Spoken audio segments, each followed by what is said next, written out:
The James Whale Show on Talk Radio. Hey. Oh, what? Welcome or unwelcome? No, come in, man, sit come down. on, man. Yeah. Guys, lovely vibe. What was your first record that you ever bought? First record I ever bought was Ryan Paris, La Dolce Vita. Oh, yeah. Living life like a Now, dog. Julie Smith. Yeah, Julie. This time we got it right. Well done, mate. It's amazing what he knows. memory. Julie Smith said the first record I bought was Arrows and a Touch Too Much. You remember that one? Sing it, Ash. Just make it up. Oh, I do know this one. Oh, yeah. This is Dolce Vita. We're taking love on a Dolce Vita. Quite good, actually, like Kraftwerk. Autobahn. Okay, here's another thing we were talking about tonight. I don't know how we got onto this, but I found what Eamon was doing on Drive. So we're doing that now, just to cover show stuff. What's your favourite wine gum? Well, this is why do glamorous ladies go for scruffy-looking blokes? That's quite good. That could fill up Because a they whole like program. it rough. Verify that is not true. Single men are smellier than those in relationships. I That's haven't on had a shower Drive. for 2 days. Yeah, well, there That we are. is That makes sense, yeah. Yes. Yeah. Pheromones, isn't it? And where did you meet your first date? Because I met Mrs. W outside HMV in Oxford Street. We were talking about HMV and the fact it's been saved.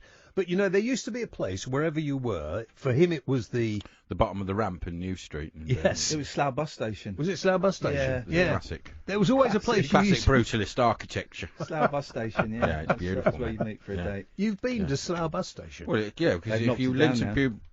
Yeah, they built like a trendy one. You see, they'll regret that. Like the old Birmingham Library. Yeah. They slag it off and then they go, we miss it. The old Birmingham Library was great. The Yeah. new one's a bit... Yeah, I I know. mean, it's cost a fortune. Yeah. Look, we run out of time because Malcolm says, James, the first record I purchased from EMI was an LP and a tribute to Cole Porter by Ambrose, and I still have it.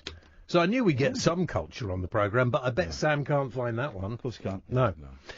So that's it. We're back at 7. Ian's here after the news. Thank you very much indeed. What, is that it? Yeah, lots of Muslims and Brexit. No, and... we've got Robbie Vincent coming in. Oh, really? Robbie Vincent. Robbie Vincent's coming in. Vincent's telephone programme. The Late Night Alternative with Iain Lee on Talk Radio. We have ways of making you talk.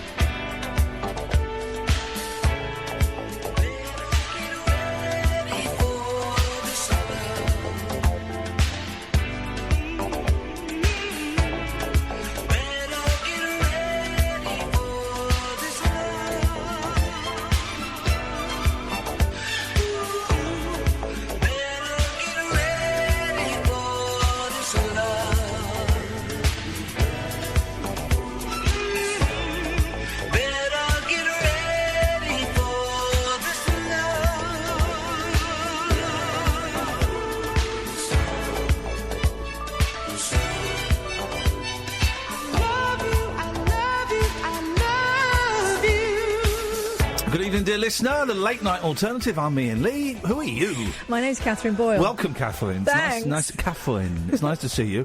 0344 499 1000 is the phone number. We've been saying this for ages, but he's here. Robbie Vincent's here. Hello, Robbie. Good morning. Oh, no, it's good evening, isn't it? Good evening. And we've got to say as well, your boy is here, Oliver. Nice to see you, Oliver. Hello. Yeah. Oliver doesn't want to be on the show, guys, but he's in the studio. He's part of The strange thing is, he's actually my daughter. Okay. He masquerades as my son. Well, he masquerades very, very well. No, he is now, my son. Robbie, we tried to get you ages ago. Yeah. And then what? Then He was on his travels, he told me. Oh man. Yeah, I want, no, but there were other reasons. That was a near here. It was a pretty dramatic, wasn't it? A traumatic time, if you remember. Yeah. With London Bridge and all the rest of it. Yeah. And I was on the edge of travelling as well. And I thought that I'd go and travel, and then I hoped that you'd invite me back. And we didn't, so you sent us an email. That's right. Saying, please, come on, guys, honour this I begged booking. you. I begged you. I said I must get at least one night out. Where did you go travelling? India India, Germany. One of the things I have done, I've doing the job that we do. Yeah. It gets in the way of travelling, and I just love travelling. Yeah. So I went back to India. Where else have I been? Cologne. I went there. and somewhere else which I can't How remember. did you find India? Because I spent years and years... On a 20 map, years, actually. Well, thank you very much. Turn left at Greenland. No, get on a plane who knows where he's going. I struggled with India. I went and I enjoyed... I went there on my honeymoon. I enjoyed it, but I felt... I don't know. I felt I'd done it. I don't need to go back. I understand that completely. Yeah. But I did go the soft way and the posh way with a small p. But I also got to see the bits that put people off. Yeah. Big time.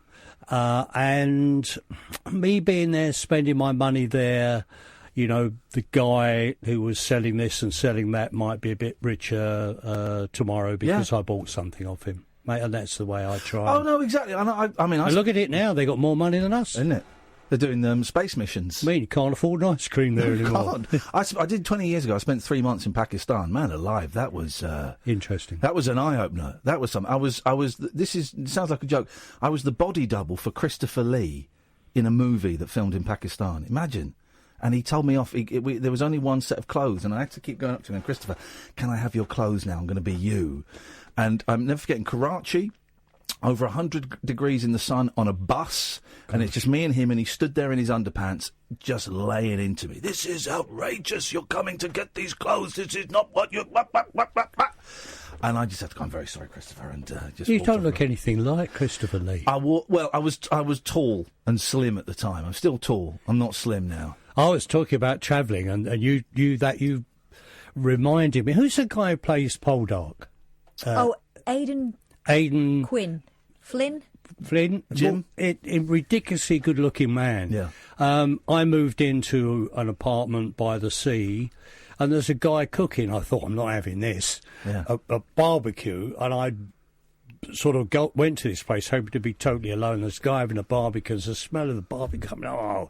So I went out and I said, oh, hi, I've moved in, I'm pleased to having a barbecue, when are you going to put it out? That sort of chat, you know. And I went back in and I said to my wife, he's putting it out soon. And I said, you know who he is, don't you? He's the man who plays Poldark. She said, no, you'll wind him. I said, it is. It's the man who plays Poldark. Aidan Turner, like I said, yes. So off she toddles and looks out. And within 5 minutes, she's got her high heels on, a fantastic dress. And I said, so it wasn't Aidan Turner then? And it was Aidan Turner. And a little while later, this guy walks by. Yeah. I'm sitting looking out. And you were talking about the clothes, dressed up as Poldark. Yeah. So I went out and said, it's the barbecue man, dressed up as Poldark. Why was he dressed up as Poldark? Well, because they were filming there. Right, okay. Bay, you know, he wasn't... and he was in and we were watching the drones, which have all got a bad name. Yes. I mean, don't call yourself drone, whatever you do. No. But watching the drone go out, you know, and shooting all the film was quite amazing. Yeah. But it wasn't as good as your Christopher Lee story. Thank you look very nothing much. like Christopher Lee. But so you were like a clothes peg. Well, I was like, but they would. I was tall and slim, so I was the same height as Chris, Big Chris, as we called him, and they gave me a mask, a Christopher Lee mask to wear. Did you not know that? No, I didn't know about the mask. I had a prosthetic. I just thought you were far away. I was far away and out of focus. Quite often you'd see two Christopher Lees. You'd see him when he was alive, and then him was supposed to be dead, and I was the guy in the background that was out of focus. So did you have like a rubber mask like Bo Selector? Yes, I had a rubber mask. Flipping heck. Yeah, for Christopher Lee. Anyway, that's by the by. 0344 499 1000 if you want to give us a call. Robbie Vincent is here. Robbie Vincent, radio host, television host.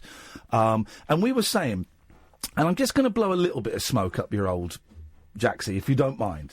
If you don't mind. Blow a bit of smoke up the Jaxie. It's the phrase not an expression I recognise from the streets of Leeds, I must say. It's going to flatter you. With great apologies to those of you who live in Scotland, yes. I don't know what blowing a bit of smoke up your Jaxie means, but I'm going to say something nice about you. That's what it is. Sweet. You were one of the first, if not the first, late-night radio phone-in host in this country. The first one to do a full straight. Yeah, well, it's a fairly rare animal. Yeah. And it was because there was no television. This is how it all started. Yeah.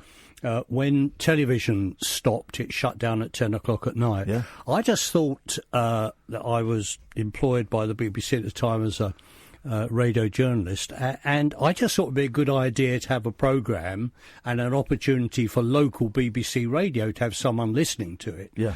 And I said it'd be a good idea, wouldn't it, to do a programme? And I ended up doing a phone-in show. And that's really was the birth of mass listen-to phone-in radio, because people had nothing else to do. You're responsible for LBC, so thanks a lot for that. You basically created that beast. That's a direct result. Was it as simple as that? Because we'll talk about the music. We're going to do this all out of order, if you don't mind. We'll talk about the music in a bit. But was it as simple as that? You just thought, maybe people phoning in for 3 or 4 hours. Well, I was aware of phone-in radio in America. Right. And like you, had an interest in radio per se. Yeah. And I just thought it was very strange that such a successful animal in America didn't live in the UK. Yeah. And I thought that the closing down of television was a perfect time to try it out. And to give the BBC total credit, they let me learn broadcasting live on air. Wow. Because I had very little broadcasting experience. But the phone-in thing is, in a way, run by the dear listener. How are you, dear listener? Good morning. Is run by the listener. Admittedly, if you get an idiot at the other end, it can completely destroy it. But I think most people can be a good listener. Yeah. And I was an okay listener. Yeah. An okay listener. And I understood, being in London, what they were talking about, and I'd been there and been brought up in a similar way. And Did you get do you remember the first show? Did you get phone calls first show, or did you have to spend a little time coaxing them and training them? The things I can remember were, I think it was called the GPO at the time. GPO at the time ran the phone system, and we just blew the local exchange up, literally. Brilliant. And of course they came along saying, "No, this isn't possible. You can't have 25 people on the same line." We had 50 people. No, we're the GPO. And that's what it was like in those days. Complete nonsense. Yeah. We had the people listening to the programme, and we had the people on the overloaded phone lines talking to each other, completely separate from the programme. That's how popular it was. Wow. People loved it. Oh, so when they were off air, they were talking to each other. Oh, yeah. There was, I think it was the Robbie Vincent telephone show club that none of us heard. It was probably a darn sight more interesting than what I was doing with one-to-one with the here's dear the thing, listener. with all the advances in technology, we've tried, we can't do it on this stupid system we got. That's too... They've made this system so good that you can't... We've tried to have people offline. But they chat to each other on Twitter now, don't they? They do, I suppose. Well, I tell you what, let's 0344 499 1000. Call in as if it were a normal show. Call in if you want to speak to Robbie specifically. Don't be shy. Robbie, say hello to Alan. We've got Alan Caddick. Alan, Robbie? how are you, sir? I remember the old jingle, Robbie Vincent attacking your rhythm buds. Tickling your rhythm buds. Wow. Is that one of your old jingles? Yeah, something like that. And also shaking your bass spins. Do you remember that one? Bring me back to the old radio on day. And mashing up your yard. Do you remember that one? Yeah, I do, Robbie. Hey. Gosh, that brings back... How are you? Not bad, Robbie. I've got a killer question for you. What's that? During your days of Radio 1, what was the most unusual thing to ever happen to you live on air? Well, you were at Radio 1 for a while. A short 10 years. while. Was it 10 years at Radio 1? Somebody interviewed me about this. This is the truth. This is true. Somebody interviewed me last week or the week before about my time at Radio 1. Yeah. He was spooky. He knew more about me than I knew about myself. There you go. I was on Radio 1 for 10 years, Wow. one slab of 10 years and one of 2 or 3, and I did my last Radio 1 show was on the last day of the 80s. What about that? There you go. Yeah. What did you ask me a question before we were interrupted, dear listener? Oh, yes, the most unusual thing that had happened? Yeah. Most unusual thing that happened to me on Radio 1, nothing. Nothing unusual. What do you mean unusual? Like someone, like a guest dying or something like... What do you mean? Like an unexpected exclusive. An unexpected exclusive. That's I don't know about you, Robbie. It all blends into one. Yes, it does. I was looking forward to the... No, I won't, because he's the sort of person that might send a lawyer's letter to me. Uh-oh. So I won't read. The most... ask me another question. Ask me something deeply personal. Have you ever considered doing a Radio 1 roadshow? Have I ever considered doing... Well, I'll tell you what. If I had the choice of going to jail or doing a Radio 1 roadshow, all right, guess which one I would choose?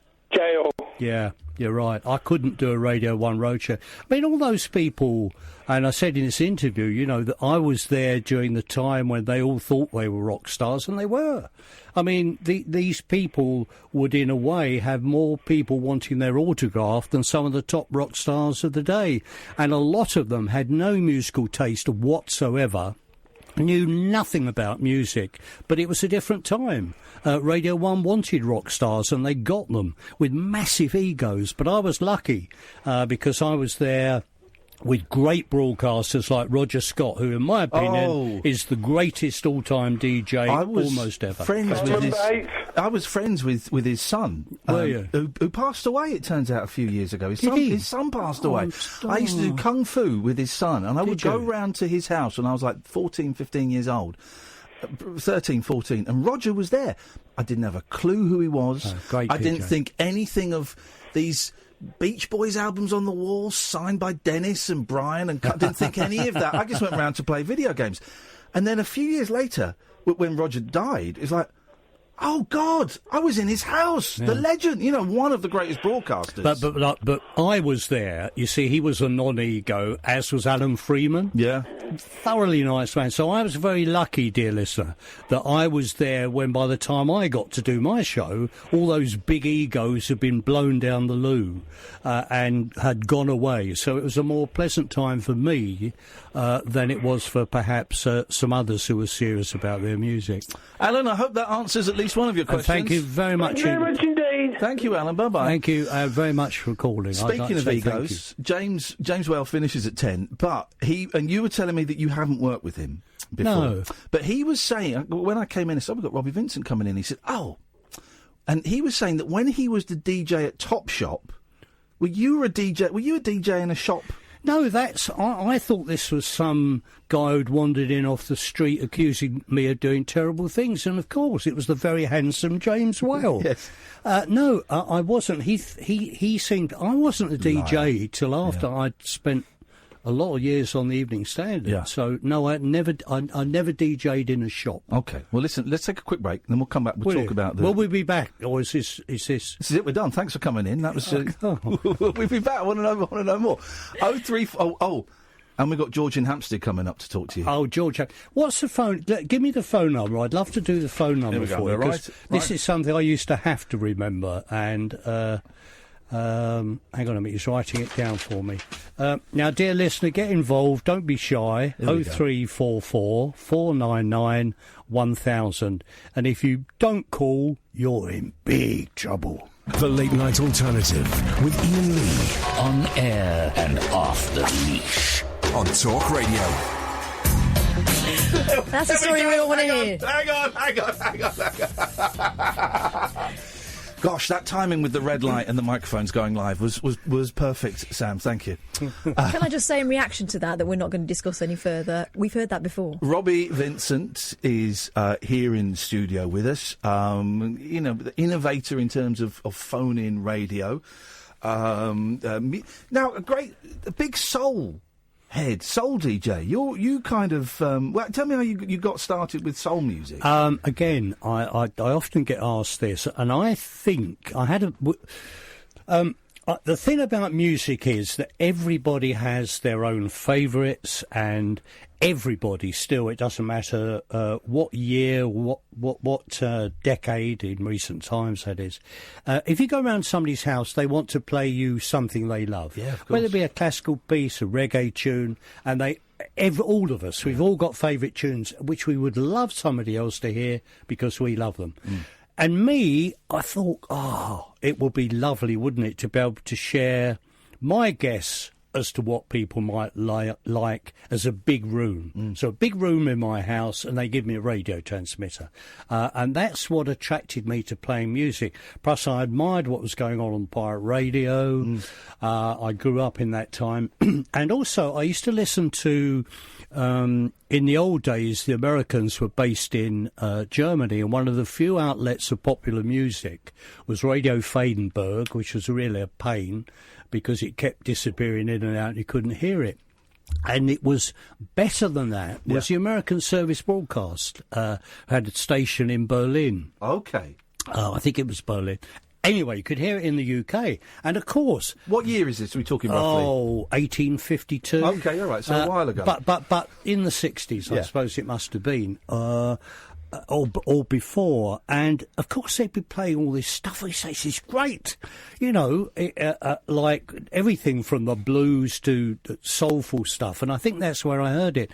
And then, of course, you get the Steely Dans and you get the bridges into soul. And I had a friend who was a huge soul. So all of this, I think it's a mixture of all that. And again, BBC London, which nobody listened to whatsoever, allowed me to learn how to be a DJ. On air. That's the best way to do it. This is true. And I started off by playing the Rod Stewarts and the Slade and all the very popular things. Yeah. And used to nick Roscoe's hits as well. He used to get all these great exclusives on Radio 1. I had a right-hand man who would record them, and as soon as he'd finished playing it, I'd have it on air. And so I had all these great exclusives. Anyway, and I gradually introduced some jazz and some soul in the last hour, and then the programme, because nobody noticed, became all soul and jazz. And I actually, this is true as well, I didn't realise how popular it was till I stopped doing it. Right. And people said, oh, you know, we used to go straight down. The record shops did. They'd have a stampede of people going in with something I played, saying, have you got it? Those that were interested in that type of music. But I can never answer that question. Yeah. I never. I mean, why did you become a broadcaster? No, exactly. As it came out, it's like it was a dumb question. I can kind of tell you why. I wanted to be an actor. And I couldn't get any acting work, so I did some stand-up, and then I got a job as a presenter on a TV show, and suddenly I'm a presenter for the last 20 years. That's how, and I was lucky enough that about 15 years ago, the TV work dried up. But back in those days, radio stations were being very, very lazy, and they were getting presenters who'd just been on the TV, thinking, well, if they were on TV, then they can do radio, because radio's easier than TV, which, of course, it isn't. It's a different thing altogether. And I was allowed to... I learnt on LBC, actually, pretty much. I learnt on LBC under David Lloyd. I learnt my trade on a Saturday and Sunday night, you know, for just going on and getting it wrong. And David would take me in and go, well, why don't you try this? Why don't you try that? And eventually it kind of clicked. Best job in the world, as you know, doing radio. I must say, I used to enjoy this time of night. Yeah. I wasn't, and LBC stories, I mean, things were desperately tight because it was very competitive. We used to share newspapers. Yeah? Yeah. On a station that lived on news and current affairs. Tell me about it. And we had to share. And very often someone would have cut a story out. And Robbie, it still happens. This is my bugbear. You come in and you go through the papers and there's a squib. Well, I mean, who does that? I'm being here. To me, this is like a shag pile carpet. It really, honestly, in comparison to some of the places you want to see it after Eamon's show. Luxurious shag pile carpet. I mean, yeah, the lights are down. Yeah, I'm not quite sure what's been going on the carpet, but I mean... Shag pile. Yeah, but seriously... dear listener, it's after 10 o'clock. We're allowed to talk about shag pile carpets. But then, so okay, how did you get into radio? Because you say you started out as a proper journalist. Well, I left I was in and I didn't drink alcohol, and I was in a pub one night where lots of the Evening Standard writers and reporters would gather in the pub, and I worked in the old Fleet Street, remember? Right. My first job was a tea boy at the People, and... I got this job on the Evening Standard, goodness knows how, but we all need a bit of luck. And I was in the pub one night, and I was looking at the people around me, and I thought, I don't want to get old. I don't want to drink one day start drinking and get old like this lot. And I'd always had an interest in radio, and I'd been out to Radio North Sea, which hung around in the rough North Sea for a while after the pirate ships were shut down. And I thought I'd like to get into radio. And I saw an advert for people wanted at BBC London. And, of course, being a London station, they wanted London people. Well, I was an Evening Standard reporter, so I knew my way around more or less. Yeah. Or having been, covered the troubles in Belfast and done the Keeler trial and the Cray trial. So I knew my way around a little bit. And I got a job. And I thought, good gracious me. Person like me who doesn't speak proper English. And that's the reason I got the job, I think, because I didn't speak proper English. A big thing back in those days. Oh, yes. With the received pronunciation being the thing. To have someone who spoke like a Londoner was a big deal. No. Or had an accent. Yeah. I mean, the great thing about broadcasting now, it's great that you hear a Scottish accent, someone from Yorkshire, someone from Devon. I love that. I used to be appalled.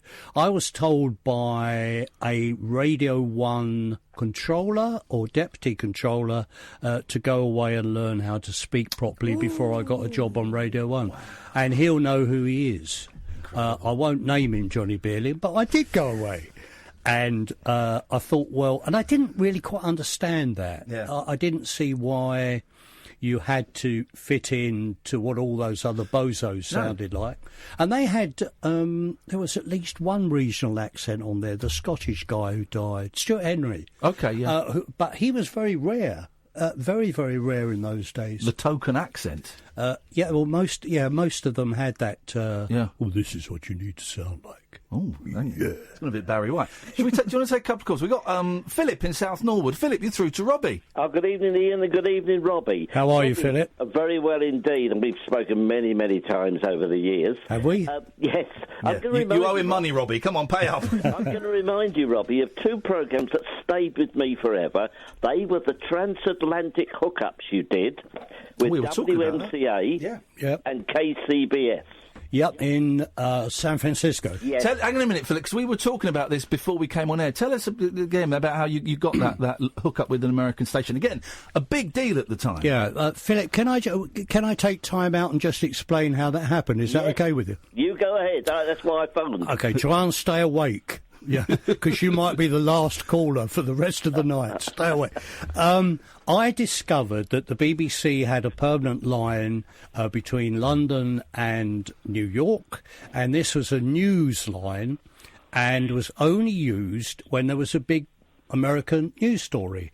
And I did a deal with them that I borrowed that line. The agreement was that if a big news story broke, we would just stop broadcasting that particular link-up. It never happened, and I got in touch with WMCA. Peter Strauss ran the station, loved the idea, was very kind and very friendly to me, and that's how we did it. And you liked that, did you, Philip? Oh, yes, I remember the Peter Strauss, and the one I remember for a personal reason, the KCBS one of the topics you had, and it's still being talked about today, was Doctor Who. Oh. Because Doctor Who was very popular in America. It was. And the discussion was who was going to be the next Doctor Who. Nothing changes, does it? Nothing changes. You're right. And I thought something outrageous. Let's have an American woman. Oh. And I was reading today that Whoopi Goldberg wanted to do it, but I suggested that it might have a go for B. Arthur from the Golden Girls. and the reaction from several of the callers was favourable. Oh yes, we'd love that. You should be running. What a brilliant idea! Yeah, you should be running Doctor Who. That will be a great casting, Philip. I'm going to have to give you that. Very good. And just finally, Robbie, I know you're going to have a lot of calls. I will never, ever forget my mother. When I came in from work, I worked on the buses. I would come in about 2 o'clock, and she said to me, I've just been listening to Robbie, she said. And she loved your show, Robbie. long gone, but she loved your show, and it was a regular highlight of her day. Oh, how nice! Thank you. It's lovely? It's nice to talk to you. Thank you for the American link-ups, and thank you very much for the story All the about best, Dr. Robbie, and you, Ian. Thank you, Philip. Take care, mate. Philip's been phoning. Well, he's been phoning me for years and years. Obviously, phoning you years and years ago. Philip He obviously gets misses everywhere. me. Yeah, he does. I'll give him your number.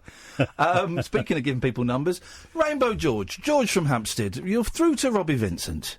Hello there, Robbie. I'm not in Hampstead. I'm in Highgate nowadays. Yes, you've obviously moved up market since we last spoke.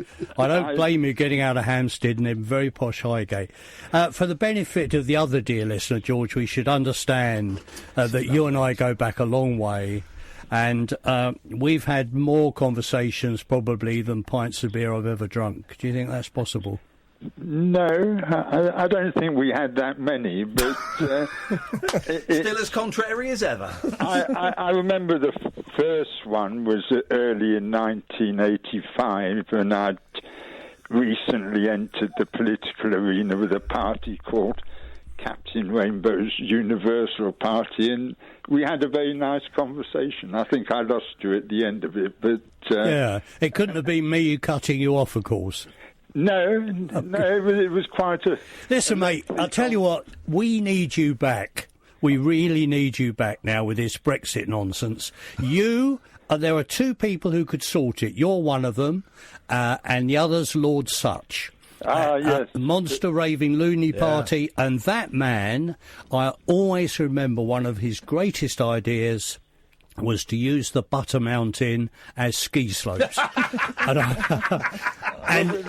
We formed an alliance together. Yes, you did. We became the Rainbow Alliance. But great thinker. Hugely undermade. And he would be good, wouldn't he, at Brexit time? No, absolutely. And some of the things he campaigned for actually came into law, like passports for pets and things like that, hugely underrated. I'll never forget you, George, and I'll never forget Lord Such as their contribution to British politics. And if only you were both younger, I'd send you over to see that Merkel, and I'd send you into Paris, and they would be so confused. We would end up with the greatest possible deal the world has ever seen. In our first call, Robbie, I was talking about Britain and Ireland joining together and becoming the Emerald Rainbow Islands, I said at the time. And now, sort of 34 years later or whatever, I'm still saying the same thing. I still think that is what is going to emerge out of all of this, that we'll have our Brexit, and then there'll be an Irexit, and Ireland will leave, and we'll join together and lead the way to a new European Union that will be wonderful. We'll have a bridge to Berlin. We'll have a bridge to Paris, and we just hop on there and get on the Boris bus and a Boris bike and get over there. I tell you what, George, you are a man of a certain age, and this is a very serious question. 78 and a third. Well, have you had a cheque from Boris Johnson yet? No. Because that huge amount of money on the side of his bus, I thought everybody over 75 would be getting a cheque just to prove that what he was saying was absolutely true. Lovely to talk to you, George. Thank you, George. Thank you very, very much. 0344 499 1000. Let's try Noel Taylor. Good evening, Noel. Hello, Ian, Kath and Robbie. Hello, Noel. What have you got for us tonight? Can I talk about anything? Can he talk about anything? I guess so, sure. Yeah, of course you can talk about anything. Thanks, Robbie. It's nothing to do with me. I'm just a humble guest. I've just invented putting mirrors on the light side of the moon in order to create a paradise Earth. Thus, there will be no night. Well, there'll be night only at certain times of the year. Yes. I've got somebody I'd like you to meet. He invented an idea to do away with bus stop queues. And he was one of the greatest undiscovered geniuses of all time. And you remind me of him, and I just wish he would pick up the phone now. That'd be something. And we could put you together. That's fascinating. Yeah. Why do you want no nighttime? Nighttime's the best time. Yeah. Well, that's got you. Well, the thing is, creatures will be able to get used to daylight all of the time. Yes. What, even badgers? Yeah. Yeah, everything. But nighttime is fun when it's dark. It's nice. It's sexy. It's exciting. It's naughty. It's what life is about. It's the best time, isn't it? But you talk about badgers. I mean, imagine doing that, all right, and you're at home all cosy, and you've got this protesting badgers outside your house, like about 400 or 500 badgers carrying banners saying, "Why has this man done away with nighttime when we come out and play?" I mean, think of the nighttime. There are a lot of nighttime people. Foxes prefer to come out at night. Vampires. Yeah. Thank you, Oliver. And think of all the other people around at night. Night bus drivers. Night watchmen. Night watchmen. Night watchmen. What are they going to do? I'd like the night watchman, the brazier, to come back. There is nothing like Don't see a brazier anymore. Oh, there's nothing like a black and white movie, and you see those old guys. I lived in a little village, and we had one. And we used to torment him, and I've always felt terrible about it. Yeah. You know, they weren't there to be tormented. What, as a kid, you'd go and bully the night watchman? No, not bully them, but, you know... Tease them. Throw things. Tease them. I mean, we didn't do naughty things when I was young. No. Just tease. Bring back the brazier. Thank you. No. We'll do away with all that nonsense about Mars, or was it the moon? It was the moon. And we're going to bring back braziers Robbie. instead. There Not braziers, braziers. Braziers. Thank you very much, Noel. Let's take another call, then we'll take a break, then we'll talk. Good evening, Lawrence. Greetings. Oh, greetings, Lawrence. This is an upmarket guest, upmarket caller that we've got. Lawrence, you're through to us and to Robbie. Is anything? What would you like to say? The great and the mighty Robbie Vincent. I want to talk to you, sir. Are you a heavy breather or a caller? Well, I'd rather not talk about that, actually. Okay. It's one of those things I do. I mean, you know, times are hard. It's Robbie, and it's lovely to speak to you. As long as it's only times that are hard, mate. Come on, focus. Times are hard, yeah. What did you want to mention?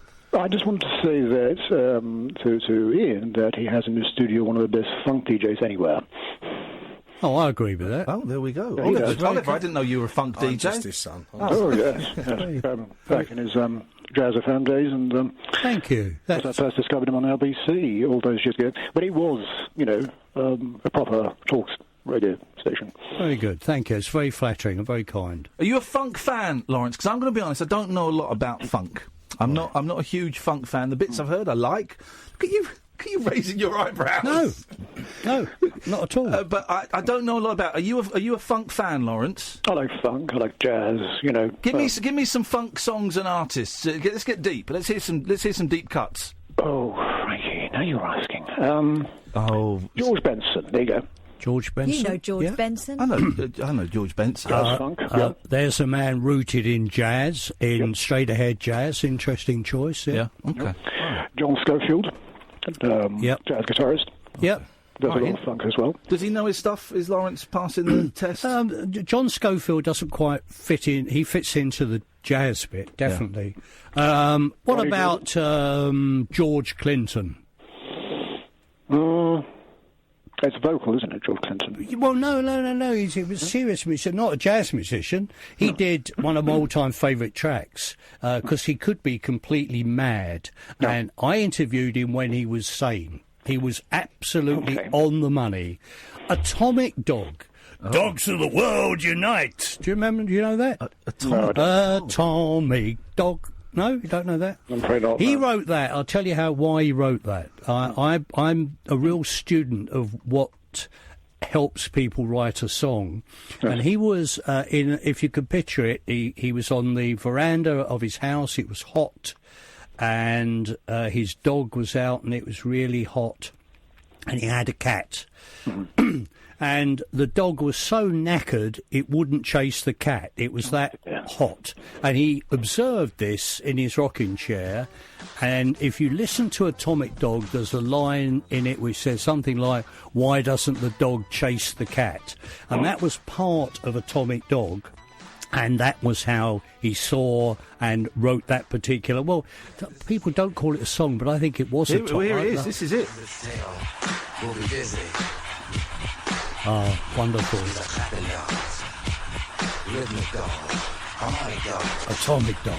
That's sort of modern funk, isn't it? Really, it's 80s. Sorry, Lawrence? That's a sort of 80s sound of funk, isn't it, really? Yeah, I mean, yes, I agree with you. It is very, very dated. He was a wonderful character. He still is a wonderful character. And it's just... And just thinking about that, I mentioned before we came on air, I was talking to Iain, as I do, and I was mentioning knowing about why and where songs came from. And do you know, have you ever heard of Me and Mrs. Jones by Billy Paul? Yes. Yeah. Well, that was written by Gamble and Huff, those that ran Philadelphia International, and were massively important because they took Motown a stage on, and fantastic artists, fantastic producers. They used to go for coffee downstairs from their office. They used to go there almost every morning, sit and have coffee, and they noticed, and it was observation again, it was observation like George Clinton noticed his dog wouldn't chase the cat because it was really hot. They used to notice, and his words, this is not being chauvinist, but a pretty woman used to come in, pretty young woman, their words, and sit down. And not long after, this well-dressed city gentleman used to turn up and sit opposite her. And they saw these two on a regular basis and thought, well, they were probably getting it together, but they couldn't actually be sure. And if you listen to the song Me and Mrs. Jones, There's Something Going On, that's where that song came from. Wow.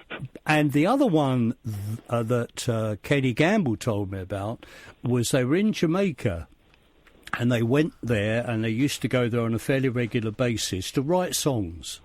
And when you write songs or you write books, you need to be out of your comfort zone. You need to be somewhere where you're not going to get a phone call. Well, Jamaica's a good place to go in the 70s. You wouldn't get a phone call because the phones didn't work. And also the power kept going off.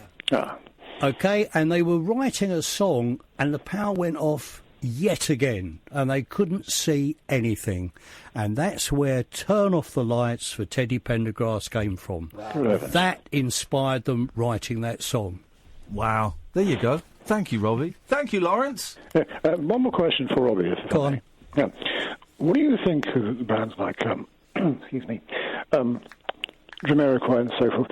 I honestly think it's a bit of an insult to call them funk, because the rhythm is far too, straight, 4/4 kind of square.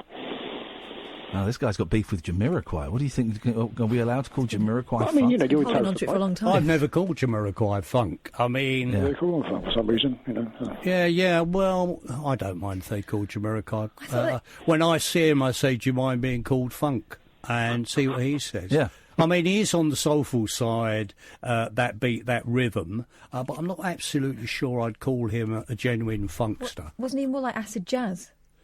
Is he acid jazz? Don't know. He's more that way. He's definitely dance.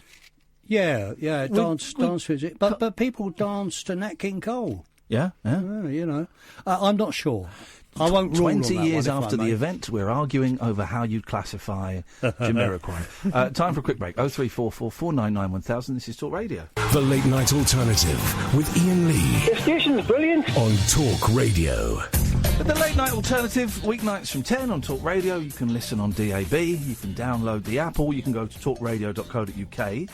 Catherine is here, Robbie Vincent is here, and I'm guessing Brodie is listening via the website, because Brodie has tweeted, managed to find you, Robbie, streaming live into Hot Springs, Arkansas. No. Yes. No. It's Arkansas. It's Arkansas. It's not Arkansas. Okay. Because Arkansas would have a W at the end. I mean, that sounds logical. Oh, okay, whatever.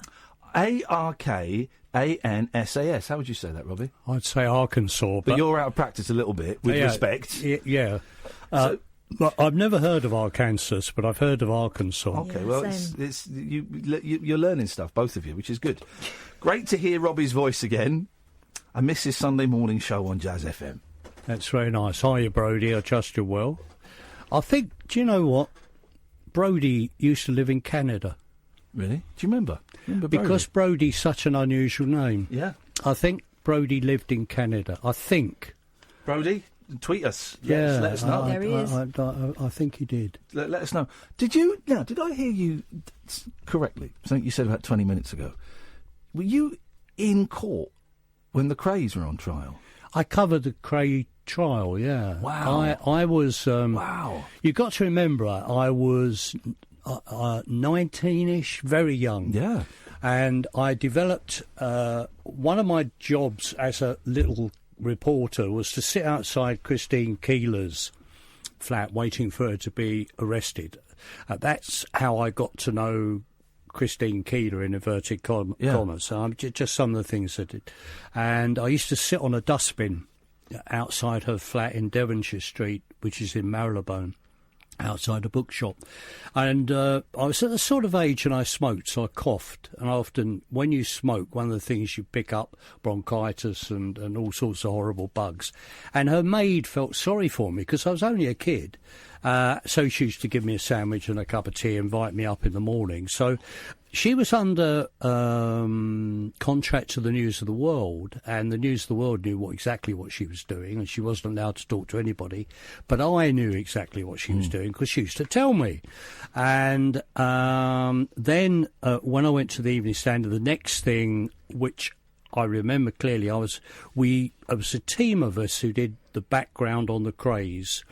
And that meant going round, and I got to know, again, because I was fairly young, I think they took pity on me. I got to know an aunt and uncle quite well, who told me a lot about them as kids in the East End and them playing outside when bombs were dropping, and got to chat with his mum as well about my dear boys, which I used to, even then as a kid, a young man, I chuckled about inside. And going back to Christine Keeler, I told her that Profumo was dead. And it made me think about some of the terrible things that you did as a journalist. I take no pride in that whatsoever.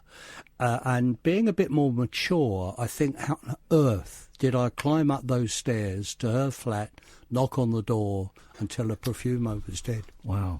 And I also told, there was a guy, for those of you in the North, T. Dan Smith, who was Mr. Powerful in the North in construction. I told him he was going to be arrested. He said, "I'll come in and have a cup of tea." I mean, it was as if I was an old mate who dropped in. And the other interesting one, and again, I was thinking about this the other day, is I told Ian Paisley that there was... the IRA were going to kill him. They'd threatened him with death. And I knocked on his door and told him that. And in retrospect again, and I just did it. And when you asked about moving from print journalism into broadcast journalism, I think there was a bit of that in it as well. There was something I was... regret? Shame? I was uncomfortable. And it was even tougher when I worked for agencies and was part of the team that broke news of the first heart transplant in the UK. And I was very proud to be part of that team and reading The Guardian about how they wondered how we found out about it, how we knew about it, because we actually had a photographer there when the guy that was going to have the heart transplant came into the National Heart Hospital. Again, interestingly enough, in Marylebone. But they're sort of things to be more proud of. But in those days, it was tough because no story in the paper, no wages. As simple as that. And you were sort of on... you had to make the agency survive. So it's so important for us to get the first... picture of the victim of a murder, so for instance, and kind of put your conscience to one side. Yes, you did. Were going to get food on come the up table. with dirty tricks in phone boxes because we didn't have mobile phones, and putting boxes out of order-ish, sort of, or making them uncomfortable to be in. What do you mean? Well, if there was only 2 phone boxes in the village, right, and you wanted to ensure yours was the story that got on the news desk first, you would hope, wouldn't you, that one of the phone boxes was out of order. Often they would be. Wow. So when somebody said, where are the phones, you sent them to the phone that was out of order, and you hopped into the one that was working. Isn't that incredible? I'm not suggesting I went round No. damaging them or... Can we have you for another 20 minutes? Is that all right? Or have you got to shoot off? Let me ask myself, Oliver, can I stay up for another 20 minutes at least? What do you think? Of course. Yeah, you sure? You sure? He won't cook for me, but it is dark. But he will take me home. Make sure I go. Listen, look, I'm. Dear listener, I don't know if you can hear it in my voice. I'm really enjoying this. It's like being back on proper radio, talking to proper people. It's really lovely, and I'm happy to stay here for as long as I'm invited. How about that? Sounds like a deal. Lovely. Can I have the hat for want the money? We don't take cheques, Oliver and I. 0344 499 1000. 0344 499 1000. If you're listening to us, I know we've got a load of new listeners tonight because you want to hear Robbie. It doesn't cost you a penny. You phone up, you speak to Sam. He takes your name and number and gives you a call straight back. It's as simple as that, and then you get on the air. That's how we do it. Don't be shy. Do not be shy, for crying out loud. This is the Late Night Alternative. Iain Lee, Catherine Boyle, and tonight we've got Robbie Vincent. This is Talk Radio. The Late Night Alternative with Iain Lee on Talk Radio. We have ways of making you talk. Talking about getting married. Let's take it to the stage. Get up for the down. Get up for the down low. Everybody get up. Get up for the down low. Everybody get up. Get up for the down low. Everybody get up. Get up for the down low. Everybody get up. Everybody get up.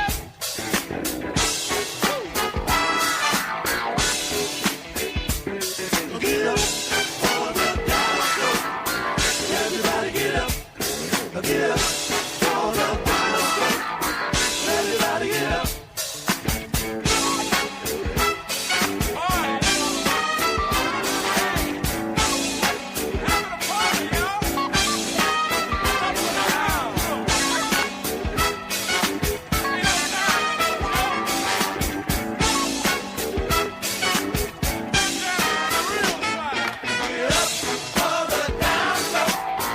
Everybody get up. Get up for the down low. Everybody get up.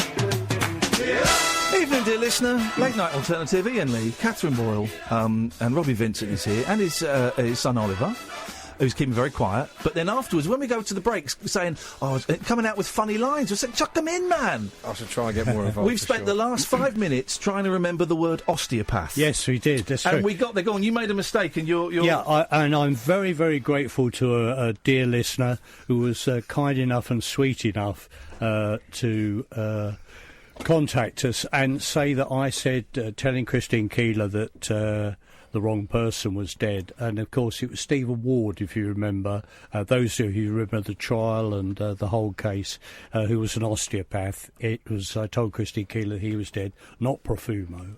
And I'm very grateful for the dear listener. And Well done, Mum. If any of us need correcting, please, where's that phone number again that you wrote down?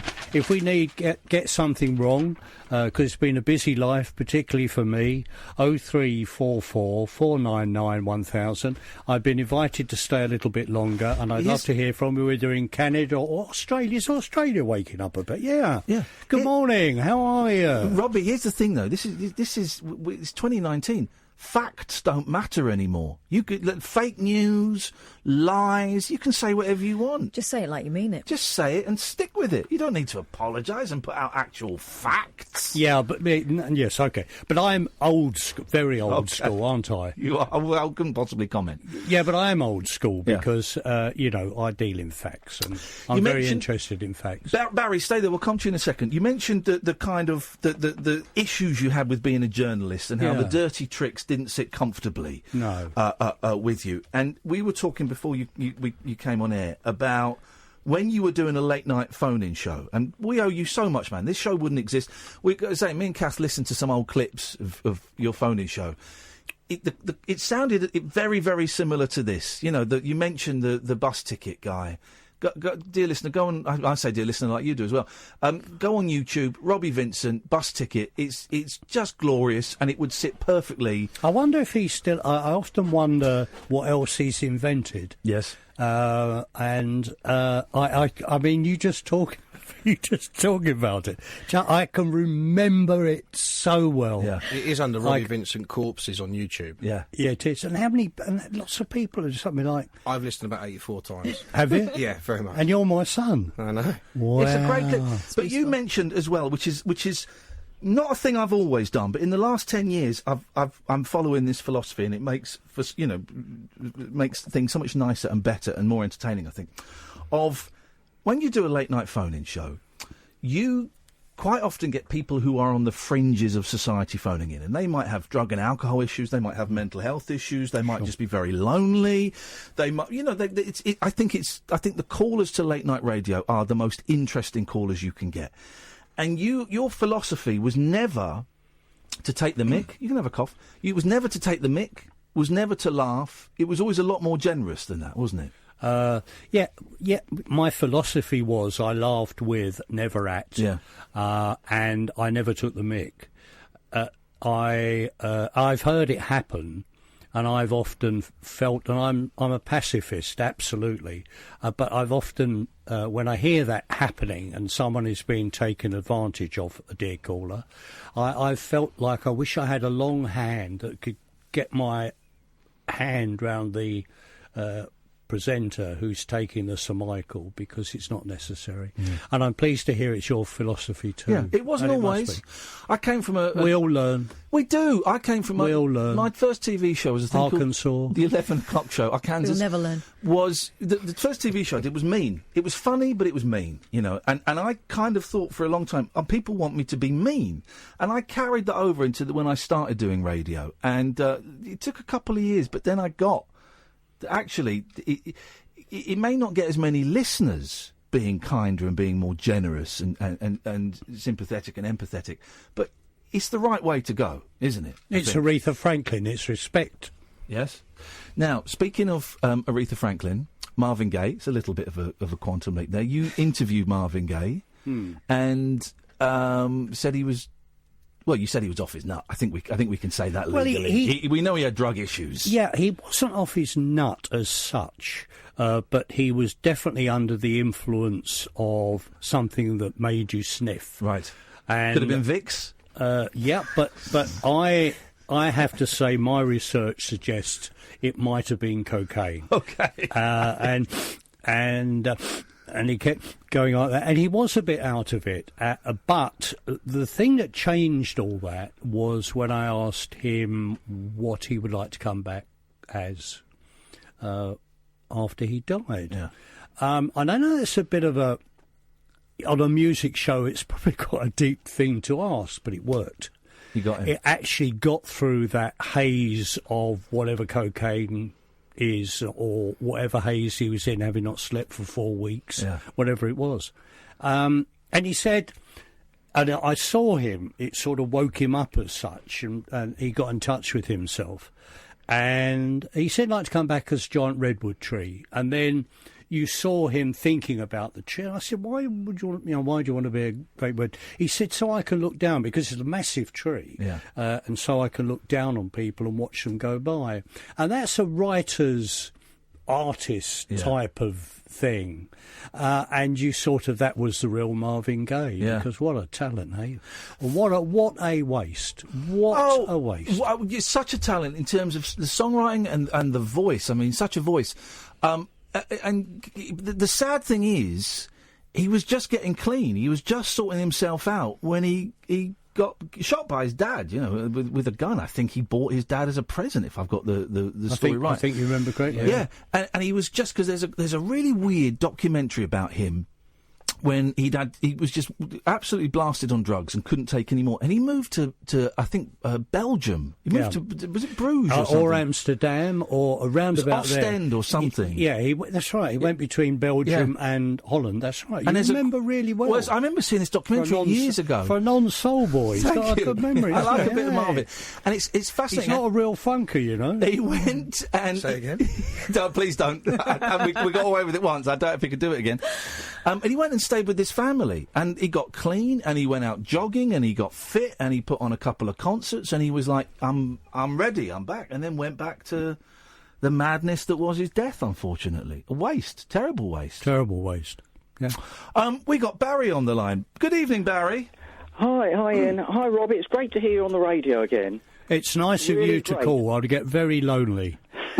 I remember in the early days I used to love Radio London, and in the early days it was only on what they used to call VHF, 95.3. Do you remember that? Yes, I'm not sure if you were there then. Yeah, I was, because that's the reason I was able to actually learn to broadcast, because nobody was listening. I would say the peak audience was probably 10. And most of those were relations to people who worked there. Yeah. And because, and again, we ought to explain, lots of people who have no idea what you're talking about. VHF is a method of broadcasting. It's a way of doing it. But you need a radio that received it. And, of course, the major difficulty was people didn't have radios with VHF on it. And it's quite, for us to change from full cream milk to semi-skimmed takes a lot of doing. Well, it's the same sort of thing with radio stations and the way they broadcast. Like digital, this is a digital station. Persuading people to change to digital is not easy. And we're not there yet. Anyway, I'm interrupting you. No, that's all right. No. Carry on, please. Right. But I remember there was some really boring show in the morning. I mean, some of their shows, let's face it, they weren't Sony broadcast winners. And there was a show in the morning, I think it was some about local politics. And I rang up on the show, and I spoke. I was on for ages. I suppose there were no other callers. You were the only listener. Probably, yeah. And then I went for a walk in a shopping centre where I used to live in Edgware, and I thought everybody would stop me who knew me. Oh, I heard you on the radio, Barry. Brilliant. Alas, not a single person heard me. No. Barry, what were you talking about on the radio? Well, it was very boring. It was this was my first call on the radio. It was about local politics and about rates. In the rates. I remember you. Where were you calling from at the time? I think it was before your time, Ian. Oh, well, God bless you for that. I've already had Robbie call me a young man. I think you felt a tease coming on, didn't you? A sneaky little one. But I have to say, your subject matter, talking about rats, was it rats or rent? Rates. All the same, rats, rents, rate. I mean, how boring can you get? And I suppose what it really did was, because the programme was so bad, you thought, it can't get any worse if I ring up. And that's what you need. You need... Often, I'm being serious now, often when things are a bit dull, you need somebody like you to come on and zip-zap, off you go.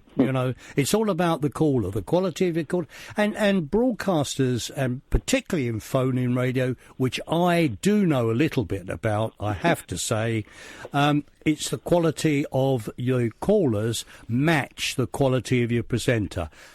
Hence, here we go. Iain only gets brilliant people. Here we go.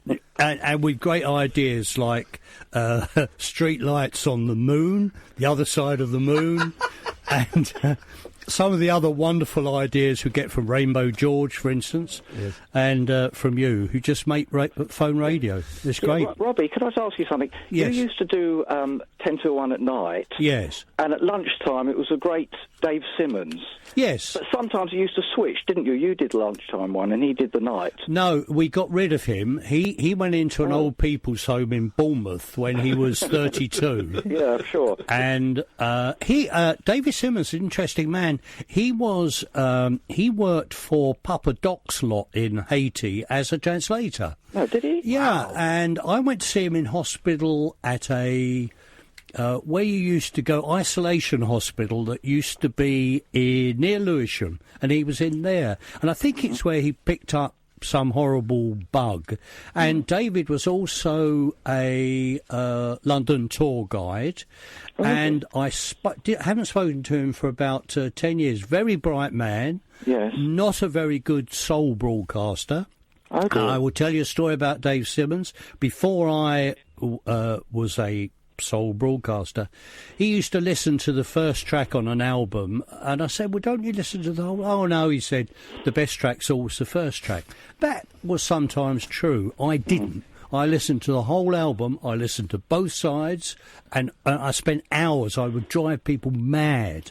I had it on in my car, had it on at home, and I would listen through it all, because very often buried away in somebody's piece of work was the gem, not the first track. And thank you for mentioning Dave Simmons, because I think he doesn't get mentioned enough. But you know something? It's something about Dave Simmons I do remember. He caused a bit of a scandal, because I remember in the time... Well, he used to do what he called a personal problem open line. Yes, he did. Which was between... what hours did he do? Was it something like... I can't... But he did. Yes, he did. Right. And he used to eat. He used to have someone come... He used to have... and this annoyed me. And he used to eat... When a caller came on, so somebody would come on and say, look, I've got this awful growth and I feel terrible. And this distressed person is on the phone. And Animal House, at the other end, is eating. Animal House. munch. And I used to seethe. Yeah. It didn't make me... I never wanted to slap David, but had I been a more experienced broadcaster, I would have banned him from eating on air. Lovely to talk to you. Yeah. Thank you, Robbie. Thank you, Barry. Dear listener, you get a real proper welcome here. 0344 499 1000. One of the great skills, and again, it took me a while to learn it. It's obvious once you know it, but is actually listening to what they say. The number years ago, I used to phone up Mike Dickin and prank call Mike Dickin. Did you? And I like Mike Dickin a lot. It's a terrible loss that he's not here. But quite often, on some nights, you could hear that he was bored and he wasn't listening. No, he was bored. And his mind would be elsewhere. And so you could phone him up and you could kind of just say stuff. And he goes, what did you say? And you just carry on, and then you'd drift off again and you'd say something else.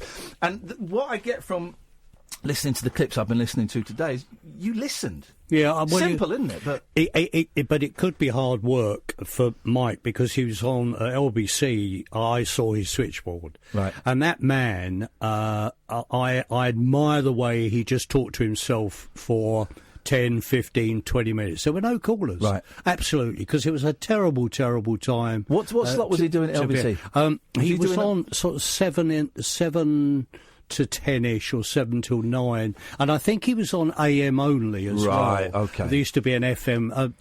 By the way, the technical talk, as you know, can imagine, I'm a real technophobe. I can't even open my own front door, but I am a technophobe. And AM is another method of broadcasting, like digital is an FM. And LBC used to have news talk on one channel and LBC on the other, and nobody phoned news talk. And poor Mike Dickin. Yeah. I actually drove past the spot where he got killed, you know. Really? Yeah, it's a shame. Terrible shame. It is a shame. Terrible shame. He was a complete motoring nut. Yeah. He loved cars, and it was... There's a word for it, isn't there, that he got killed like that. I was stunned. Oh, it's horrendous. It's horrendous. And do you know what? It was the anniversary not that long ago, and we kind of did, not special, but we kind of played a few clips of him, and a few people phoned in. In fact, Mark, who was tech opping for us that night by coincidence, Used to work with him at LBC, didn't he? Well, he'll know how. Not him. He's a boy. I was going to say. The other. Well, I was going to say not the very young one. There, the child. Now, this is an example of child labour. Oh, poor Sam. You wait till I get outside this studio, back into the streets. You wait till you read the headlines tomorrow. He's too Robbie big for Vincent the back in form. He discovers child labour. Child found at Radios, I won't do that to you. You'll have a hard time finding a phone box. 0344 499 1000, dear listener. We've got Robbie for a few more minutes. So if you want to give him a call, don't look at the clock. If you want to give him a call, you'd be very, very welcome to. Otherwise, we'll just carry on having a little geeky chat before we send him home. This is the Late Night Alternative. Ian Lee and Catherine Boyle, weeknights from 10 on Talk Radio. The Late Night Alternative with Iain Lee. Because they're too real to be part of my imagination. On Talk Radio. Just talking about Tony Blackburn and that, what a worker he is. Oh, gosh, isn't Hard he? worker. And then a red light came on. So we'll stop. He has to stop and give other people a chance, that guy. He won't. He Well, can't. he needs to. With this, he can't carry on working like that. That's it's unfair on a lot of young talent and a lot of people. Listen, we've got Robbie for another 10 minutes or so. Then we're gonna boot him out. I'm just looking up the bus timetable to make sure. You don't need to Silver's do a that. I'll night sort bus. you out. Oh, right. Okay. You should give you a backie on her bike. So 0344 499 1000. And then, Robbie, this is what we're thinking of doing when you go. Maybe is. We've both got. You would have had banned callers on your show, just callers that were either rude or not banned with a capital B, but No. for instance, discouraged from being too regular. Right. But there were we would weed out those who we knew were likely to offend. Yes. And that isn't being controversial. There's a difference between being controversial and offending. Yeah. And there were people who would come on effing and blinding and being anti-Semitic, anti-black, and all the rest, and just do it because that's what they thought was funny. I didn't. Sorry, I interrupted. No, you didn't. Your show. No, listen, it's honestly, it's such a thrill to have you here, man. Honestly, I hope you're enjoying it as much as we are. But no, I ask you, but we're kind of thinking when you go, we've got a few callers that are banned. We are toying with the idea of for the rest of the show lifting the ban. One of them's calling in now. John from Highbury is calling in now. I won't take him now. But how do you get yourself in this box? What did you call it? A troll box? Troll box of trolls, yeah, troll box. Box of trolls, okay. How could I... What would I need to do to get myself in your troll box? John, who's calling in, told me I should kill myself. Oh, I don't think that's very friendly. It's not very friendly, is it? No. I couldn't. No, I wouldn't tolerate that. I mean, but maybe here's the thing. I like to think I might have been feeling sad that day. Well, I was feeling sad. Cut me and I bleed. But I like to think the best of people. I like to think that people can change and people can learn and people can grow. I've grown. I'm not the guy that I was 10 years ago. What about builders, though? Sorry? Could you forgive builders? If they do a terrible job. Have you ever had building work done? I have had building work done. Did you survive it? I did, but it was really, really stressful. There was a builder and an... No! Yes, it was. I had a builder and an architect arguing about what was going on, and I had to... OK, let's quickly... plumbers? What were you going to ask me? I kicked a plumber out of the house once for taking the piss, yes. OK, let me think of... was the toilet broken? I'm just thinking of other trades. But go on, what were you going to ask me? I've got no idea now. No. You're thinking of. I was asking you how could I get into your troll box, and then we were talking about. I had people that I did not want on because they would just come on to be anti-Semitic, anti-black or something. I'm not having it. But if it was somebody coming on in conversation, and it was a conversation, a sharing of ideas, a looking at attitudes in a reasonable way, that's different. Okay. And I didn't have a very big band list, about 200,000, I suppose, something like that. Rico says, I'm having a freak out. I said to my wife 10 minutes ago, I wonder what happened to Robbie Vincent. I came on, switched on the radio, and you were there. People think I'm dead. I'm still not sure. I'm absolutely positive. But it is true. Yeah. But people do, and just because you haven't been broadcasting for a while, they do think you're dead. You stop existing. Yes. Yes. TV, because you've done a lot of TV as well, and TV more so. Yeah. Because if you're not... We're such a visual generation. If you're not on the telly, well, then you cease to exist. That's right. And some people will then discover you on the radio. You did quite a few big TV shows. We were talking about the one I remember, Go For It. You hosted a fitness show. And the reason they asked me to do that was because I was doing a phone-in show, and one of the things was you would need to be able to relate to families and ask fairly, good questions and all the stuff. So that's why I got the job. I also got it because I was fat and smoked. Yeah. And this was all about fitness, and they thought I'd lose weight and stop smoking. The programme was so stressful, I smoked even more and got fatter. Not quite. You went for it. No, not quite. They did have an effect on me. A big show. You were saying it was getting like 10, 12 million... Oh, no, about 5 million. 5 million, okay, sorry. Hospital Watch, what I then went on to do, was getting massive audiences. Right. Just ridiculous figures. But it was a good show, well produced. Very well And of course, I'm sure people will say, you should get back on the radio. And of course... Well, it doesn't tonight's work given like me that. no, it doesn't work. But I must say, tonight's given me a real taste. Is your appetite whetted? Yeah, I've sort of in my own sweet way enjoyed myself, and I take quite a lot to cheer. Because we have been talking for ages about trying to get you on, and it didn't happen, and then we were so thrilled when you got back in touch saying, "You still up for this? Because I think I'd like it." Were you apprehensive about coming in? Did you think it was going to be... I was talking to Oliver before about... quite often you get these awards, Lifetime Achievement Award, which means basically you're probably going to die soon, so we're going to give you... That's the end of your talent sort of thing. That's the end. We're going to give you a statuette. You know, I did I'm a Celebrity, which is kind of putting your hand up saying, my career's over, I'd like another 6 months, please. Were you nervous? Were you unsure about coming in tonight? What you were going to feel, the emotions you were going to feel, how you were going to be treated? What a good question. What a good question. How did I feel? I didn't feel apprehensive because I didn't think I was going into the lion's den. I think that's the way. And if you're not in the lion's den, you're going to be given a fair crack of the whip. And I thought, this is an honourable man and this is an honourable woman. I think I'm safe in their studio, I thought. And had I not been, I would have gone home. I did ask you how you felt about coming in. You just said, well... It's what I do, isn't it? It's what I do. Very nonchalant. But I could go home, couldn't I?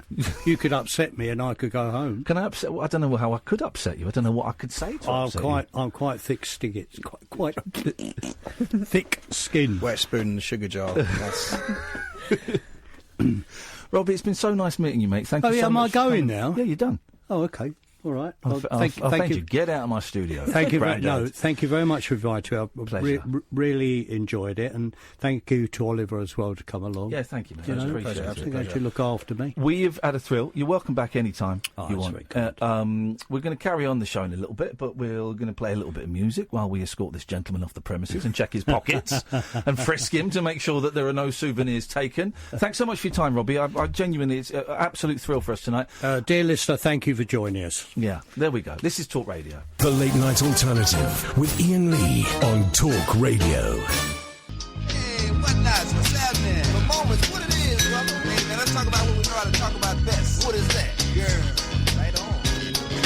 Girls, I like them fat, I like them tall, some skinny, some small. I got to get to know them all. Girls, love the things they know, love the things they show. Got to be where they go. Pretty girls with sunshine in their hair, perfume that they wear. Girls are everywhere.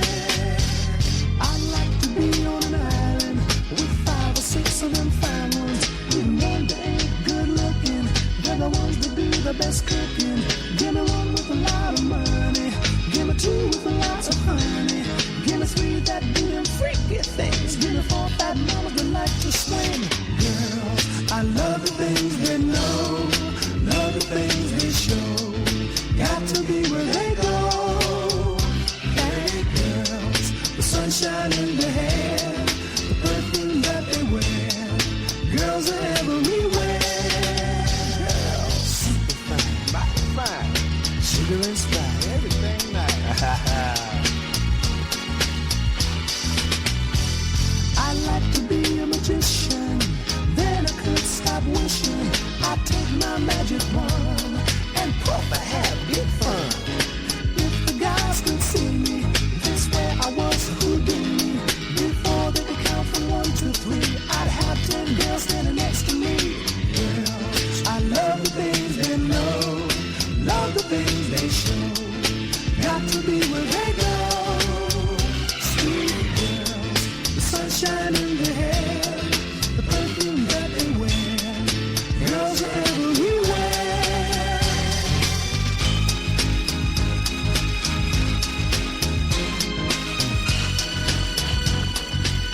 There we go. Robbie and his son Oliver leave the premises. Thank you to Robbie's wife for texting in quite a few times to correct him on things that Robbie had got wrong. We'll put that out as a podcast tomorrow at some point as well. I love that. Absolutely loved it. And I think he liked it as well. And, I said the comment at the end, I bet people say you should go, why don't you get back on the radio? People say to me all the time, you should get back on the telly. Don't work like that. Doesn't work like that. I'm sure if someone were if a station were to phone Robbie Vincent up and say, look, do you fancy coming in and doing 3 nights a week? I'm sure he would jump at the chance. It's not generally the presenter's decision to not be on the air anymore. It's people. I don't know what it is. It's fashion. It's people, bosses, new bosses, young bosses, people forgetting the history and the heritage of radio. And genuinely, it doesn't take compliments particularly well, just like me. This show wouldn't exist if he hadn't have done what he did however many years ago it was. The first late-night phone-in radio host. And go and listen to some clips. Oh, we forgot to ask if anyone had the... there was a bit that he wondered if anybody had on tape. I can't remember what it was. Oh, this is a geeky one. Does anybody have a tape recording of Robbie Vincent talking to a trucker about a flasher in France? Anybody? I know that's a stretch, but if anybody's got it, he's after that clip. He's been after that clip for years. And he hasn't got it. I mean, people, if you've got tapes of his shows, just upload them to YouTube, because I'd listen to them. I'd go and listen to them as podcasts. I'd have some of that. Go and listen to clips of Robbie, and you will find that a lot of the callers would sit very, very comfortably in this show. And also, a lot of his... I didn't realise that quite a lot of my throwaway comments are almost dead lifts of stuff that he says. Go and listen to the... Robbie Vincent and the bus ticket thing, because you hear him kind of muttering in the background. It sounds like me. And that's not a thing. I haven't listened to Robbie for years and years and years. It's not a conscious lift on my part, but I've got to take my hat off and acknowledge my radio heritage. Wasn't that fun? He wants to come in again. Does he? Yeah. Yes, man! I said, well, give us a shout when you fancy it. He went, no. He said, leave it a while and ask me again and I'll come. Do you know what? There was a moment when I thought, when he said, give us the number, I'll read it out, I thought, here we go. We got him. Yeah. We got him. It's like when I got my cat to purr for the first time. It's like, he's hooked. He's back. Wasn't he great? Yeah. That voice, when I went downstairs and I could hear him talking as I was coming down the stairs, that voice hasn't changed. It's a little bit saggier as it is when you get older. Hasn't changed at all. And boy, oh boy, I mean, he has got skills that, you listen to some of the, I'm not going to name any names, listen to some of the crap radio presenters that are out there. And fair play, learning your craft on the air, that's something. Yeah, because we've all done that. But there are some people who've been doing it for years who haven't learned their craft and they won't. And you hear him, as soon as he warmed up, give us the number, read out the number. I really, because I sort of half-jokingly outside said, stay there, Angela, I'll come to you in a bit. I half-jokingly said, listen, why don't you take the calls and do it for a bit? And I was testing the water, and he came back with, well, you give me some of your salary, and I will. I thought, okay, we'll see how this goes. But I had the feeling that once he warmed up, once he remembered what it felt like to have some headphones and to have a caller calling in to talk to him, he was off. He was great, man. He lit up. Didn't he? I could see that. I could totally see that. But don't you remember what it was like when we had that period where in between Three Counties and here, right? And when we came back in here. Yeah. And again, you were sitting there and I was sitting through the glass, and it felt like, yeah, this is what it's supposed to be like. Yeah. You know, and I think when you get the bug for this job and you're decent at it, you don't really want to do anything else. And it's, you know, the people say to me, why don't you get back on the telly? It's like people will say to him, why don't you get back on the radio? Because it doesn't work like that. It's not like someone says to me, why don't you get back on the telly? Oh, yeah, I hadn't thought of that. I'll phone up Channel 4 tomorrow and see what they got. It's fashion, it's trends, it's being forgotten about, it's being remembered. But I think I heard Wendy, I think it was Wendy Wesson talking about this, the comedian that we had in the other week, who's wonderful, and I've been listening to her podcast, it's great, My Younger Self. And she was talking about how people often, it's usually relatives at Christmas, you know, when people get together, say, oh, you should be on live at the Apollo. Yeah. And it's really hard not to go, do you know what? Yeah. F you, because it doesn't work like that. Because what actually the people are saying is, I think you're brilliant. Yeah. Why aren't you? I would like to see you on that. You're good enough to be on that. Here's a dumb game we can play that serves absolutely no purpose whatsoever. Let's come up with our dream speech radio station list of hosts and what they would do. Let's do that. I'm having 10 till 1 at night. I'm resigning, and 10 till 1 I'm having Robbie. I'm having Robbie because the skill, the wit with which he was, you know, was playing with the callers. It was a joy. I'm glad he enjoyed it. We weren't sure how he was if he was gonna take it, if he was gonna be tricksy. Not because we've heard anything about him. Just some guests you just don't know. Also, so I think sometimes as well, when you've been in charge of a programme, it's really hard to be the guest. That's it. Yeah. But he was great. Yeah. And he really enjoyed it, and I could hear why the listeners would warm to him. Here's what we're going to put that out as a podcast. May put it out as 2 parts. I don't know what the vibe is. Oh, I was going to say, he's another example of, you know, when people ring us up and they're starting out in radio and they say, how do I be a presenter? Yeah. He's not a presenter, he's Robbie, right? Yeah. And you hear that from the moment he starts talking. Yeah. Like, you do you, and no one's trying to be a quote-unquote presenter. It's something different from what they are. Thank you for all the tweets. I don't see them all because I'm off Twitter at the moment. At the moment, may go back, we'll see. But I saw a few of them, and it seems to have brought back a lot of happy memories for a lot of people. Loads. And if you're the head of a radio station, I mean, we'll mention it to the boss here, but I suspect it's not the direction they're going in. But. Well, it's Robbie Vincent. He's available. He's available, and he's brilliant. He's not lost a second of his I want to say sharpness, but that's not the word. Anyway. He's definitely coaxable, boss. If you're listening, he's coaxable. But okay. Here's what we're going to do. We'll have a quick break, then we're going to go to Angela. We'll build up a schedule of your fantasy speech radio station being anchored by Robbie Vincent, 10 till 1 at night. And here's what we're going to do for the last hour or so of the show. We have a few band callers, right? Maybe a dozen now, actually. If only to remind ourselves of why. The ban is lifted for tonight and tonight only on all of you. All of you. Racists, swearers, thugs, fake suicides. It's lifted. For one night only. Not for everybody. Not for the guy who knows. I mean, how do we say that without starting I don't want to lift it for that guy. Okay, well. Not for guys who've been warned to stay away for legal reasons. Yes. Not that guy. Okay, that ban isn't lifted, and you know who you are. You know.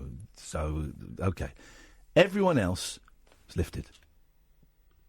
Do we do it? I mean, this could be opening the gates of hell, pure hell.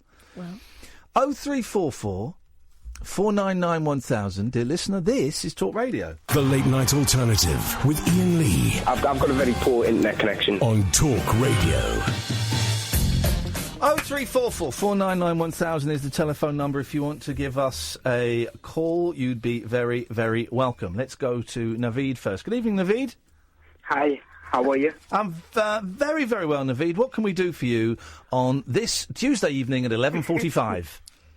I just wanted to know, do you watch Netflix a lot? Any recommended horror movies for someone that's totally blind like myself? Well, that's a good question. But horror movies for the blind. Wow, that is a great question. I do watch Netflix a fair bit, although I tend to find that the horror films on there are a bit crap.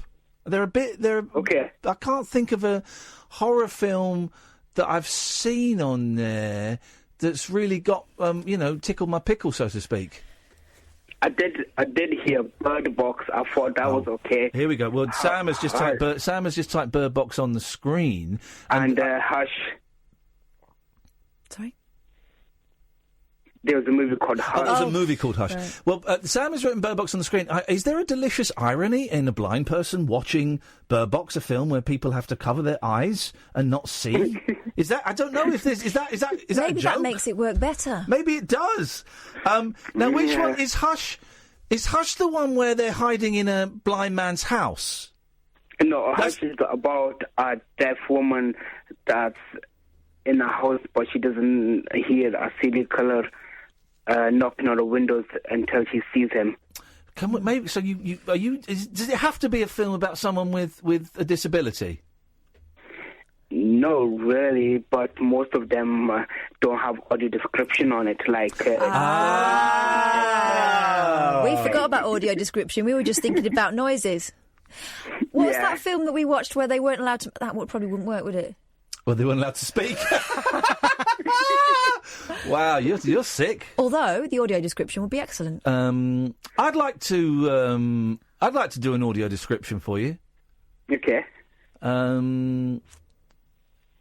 What now? How do we do it? I want to do. Well, my mum heard it by accident, didn't she? Remember? What? I lent her a DVD, Navid, called Enchanted, because I'd watched it with the girls. It's not a horror film. No, it's not a horror film. It's a fun, frothy Disney musical, and it's kind of modern, right? A modern take on the princess story. It's quite fun. You might like it, I don't know. Apparently the audio description is excellent, because my mum put it on by accident. So I lent her this DVD, and she said, I got it back, and she went, I enjoyed that, she said, but the narrator was a bit annoying. I said, what do you mean, narrator? She went, well, all the way through it, they were sort of saying, and she's come in, sat down, and I went, you've got the audio description on. But she'd watched the whole thing with this, and, obviously thought that it was part of the film. So that's how my mum discovered audio description. Do they have much audio description on Netflix? They gave me a website to go to, but like I explained to them so many times that I can't access that at the moment in time, but they say original ones that they make are supported, or a few movies, but it's really limited to what I can get from them. Hang on. I'm going to audio describe a movie for you. Hang on, here we go. And be quiet. I'm going to audio describe a horror film for you. Okay. Boo! Did that work? Did that scare you? No, really, no. Okay, man. Well, if I was there doing it, it would scare you. And maybe that's all you need to do. It's just like there's a guy and he's driving his car and boo! Oh. Did that one gets scare me you? every time. Did that one scared you? They don't make proper horror movies like they used to, like in the 70s or 80s. Texas Chainsaw Massacre, baby! That is a movie. Have you seen that film? Of course I have, yeah. It's a classic, man. Also, there's no audio description. For literally 25 minutes. A man with a face made of the skin from other human beings is chasing a lady. He's waving a chainsaw in the air. The lady is screaming. 25 minutes of that. That's some movie, man. I've never seen it. Oh, it's a great... One of my favourites. I've got one question. How would they describe porn with audio description? Mate, already... do we need to tell him this? Welcome to the show. Hang on, pornfortheblind.org. I don't know if the website... Have you heard of pornfortheblind.org? Oh, it's gone. Hang on a minute. Because the website is, I think, got taken... How did I find it? There is a thing. Porn... Navid. We're going to help you here, Navid. Porn for the blind. It's exactly as you would imagine. It's like, there's a knock at the door. He hits the plumber.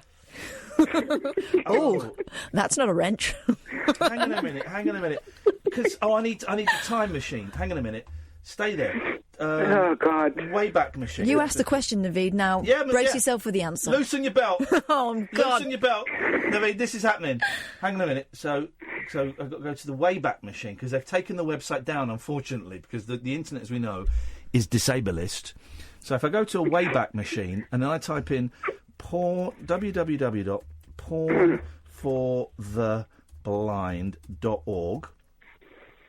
Now, not all of these links work. Here we go. Booting up. Trust me, it's going to be work. Although I'm seeing, I've typed in porn for the blind in Google, and it's come up that Pornhub, which I believe is a pornographic website, has audio descriptions. Oh, I bet it does. Okay. I bet it does. Oh, porn for the... Oh, it's the... Can someone find...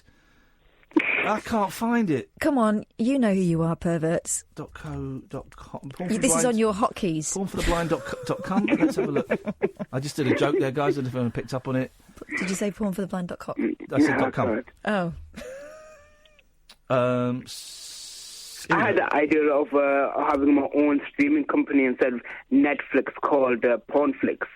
Here we go. Well, don't tell us about it. We'll steal your idea and take it to the dragons. Deborah does UK. I'm struggling to get into this, and I can't find out. That's what she said. Oh, porn for the blind. Was it .org? .org. So, come on, Catherine. I don't know. It wasn't on my favourites. Navid sat there on the edge of his bed with his thing hanging out. No, he's not. And let's go. If I go there, there we go. Here we go. Snapshot. If I go to a snapshot, Ian is very practised in this, in the dredging up of old. Here we go. Here we go.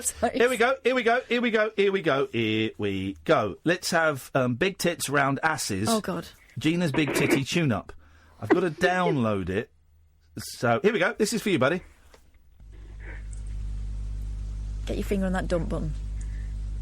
Talking to him.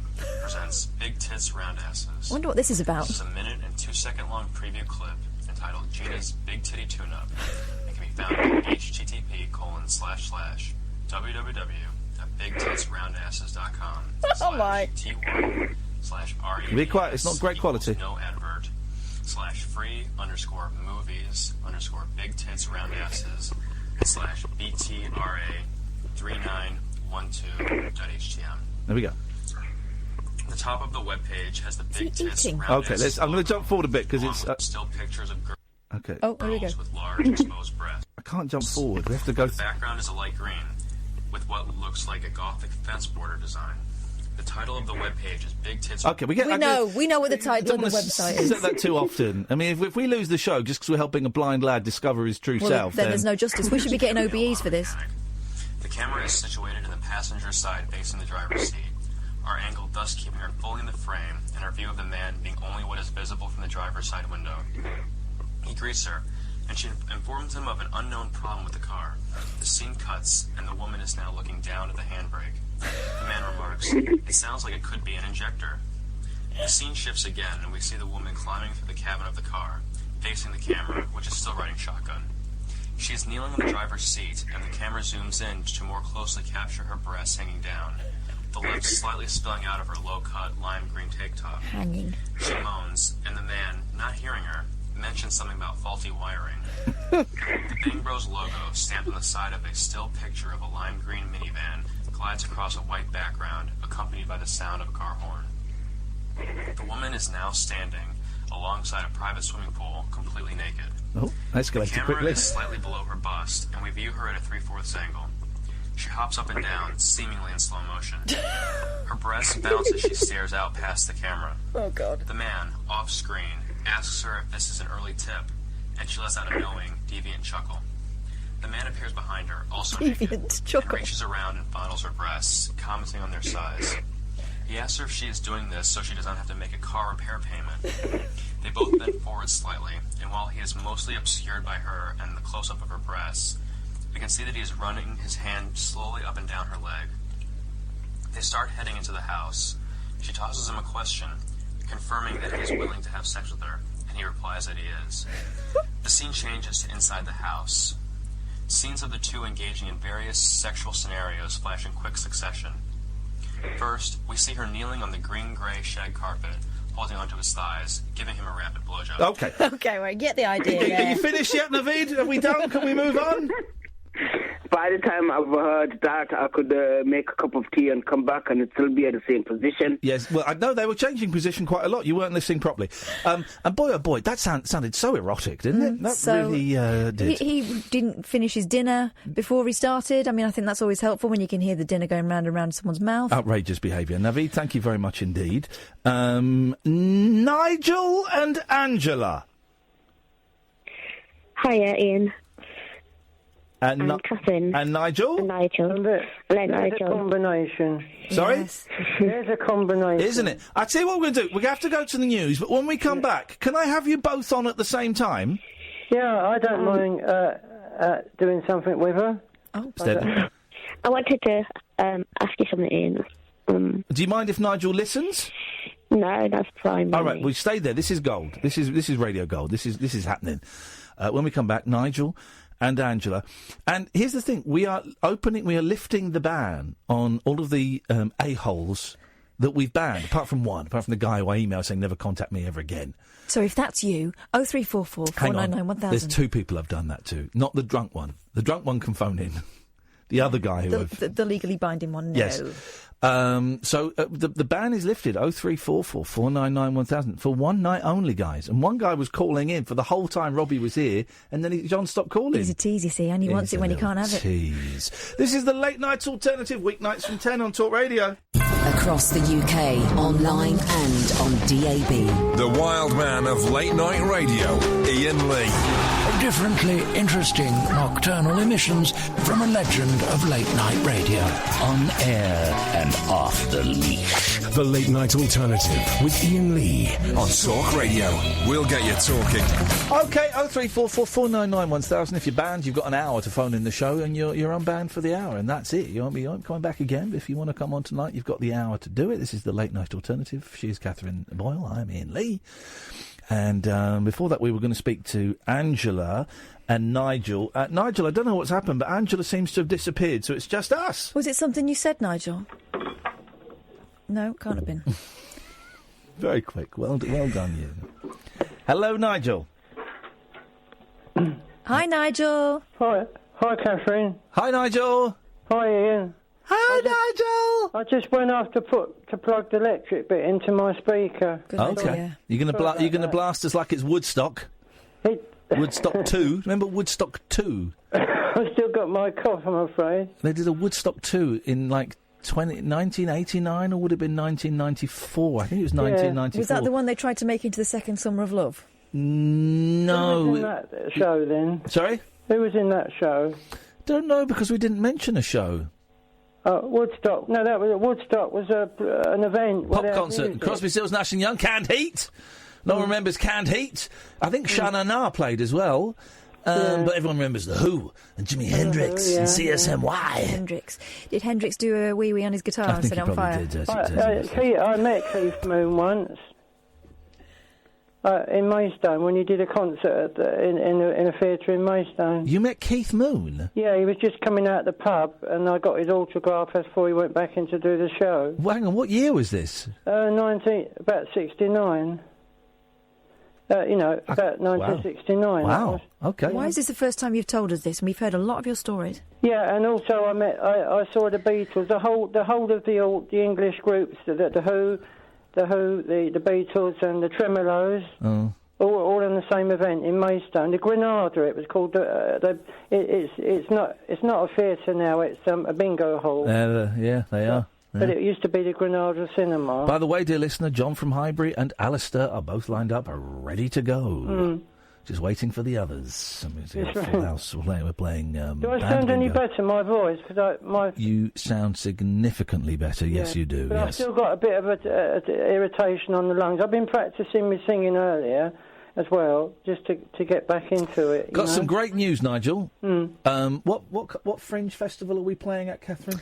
The Shaftesbury. Shaftesbury, yeah. Shaftesbury Shaftesbury Fringe Festival. We will be playing there on early July. I can't remember the date. It's a TV show? No. Oh. It's a Saturday lunchtime show at the Shaftesbury Art Centre. Tickets are not on sale yet. They'll be on sale tomorrow if I can work out how to put them on. Is that in London? No. It's in Shaftesbury. We don't know how big we are in Shaftesbury. Yeah. Shaftesbury Avenue's in London. And then, Saturday, July the 26th, or is it the 27th? I don't know. Saturday, July the 20-something. Yeah. Belfast, we're coming to you guys. Yeah, Belfast, baby. What will you be doing in Shaftesbury then? We will be doing the same old crap that we tout around. We'll be taking phone calls and playing silly games. Will you be playing any videos, my comedy ones you've got on? Won't be playing any of your comedy videos, no. No. No, we don't want to scare the audience away. Like the ones you did on the YouTube thing. Yeah, so that's happening, and then it's on Saturday, July the 20-something, Catherine? Yeah. You're just looking at it. 27th. Saturday.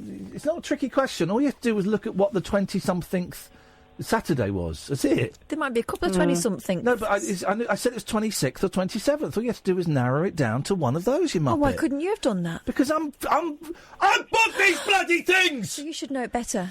Saturday the 27th, Belfast, we're coming to you. Tickets are not on sale yet, but they will be on sale soon. Mm-hmm. So Shaftesbury's halfway up the country, is it? Near? No, it's in the southwest. Is it far from London? 2 hours from London. On the train? Yeah. I suppose. Okay. Yeah, anyway, it cost me a lot of money to get there. Yeah, no, don't come.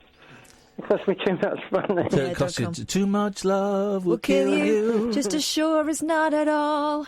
What you got for us tonight, Nights? Because we've got a lot of people who are normally banned calling in. It's a Titanic song, but it's not over the top of that girl. This is a different backing.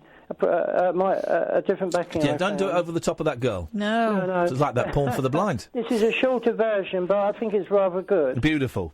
So if I can do that, sing this to that young lady. Please do.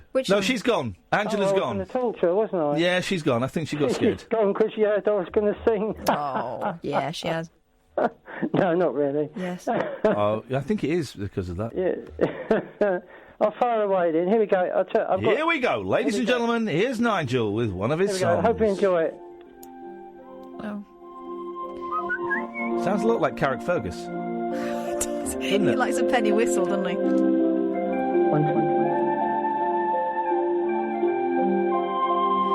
Ladies and gentlemen, Miss Celine Dion.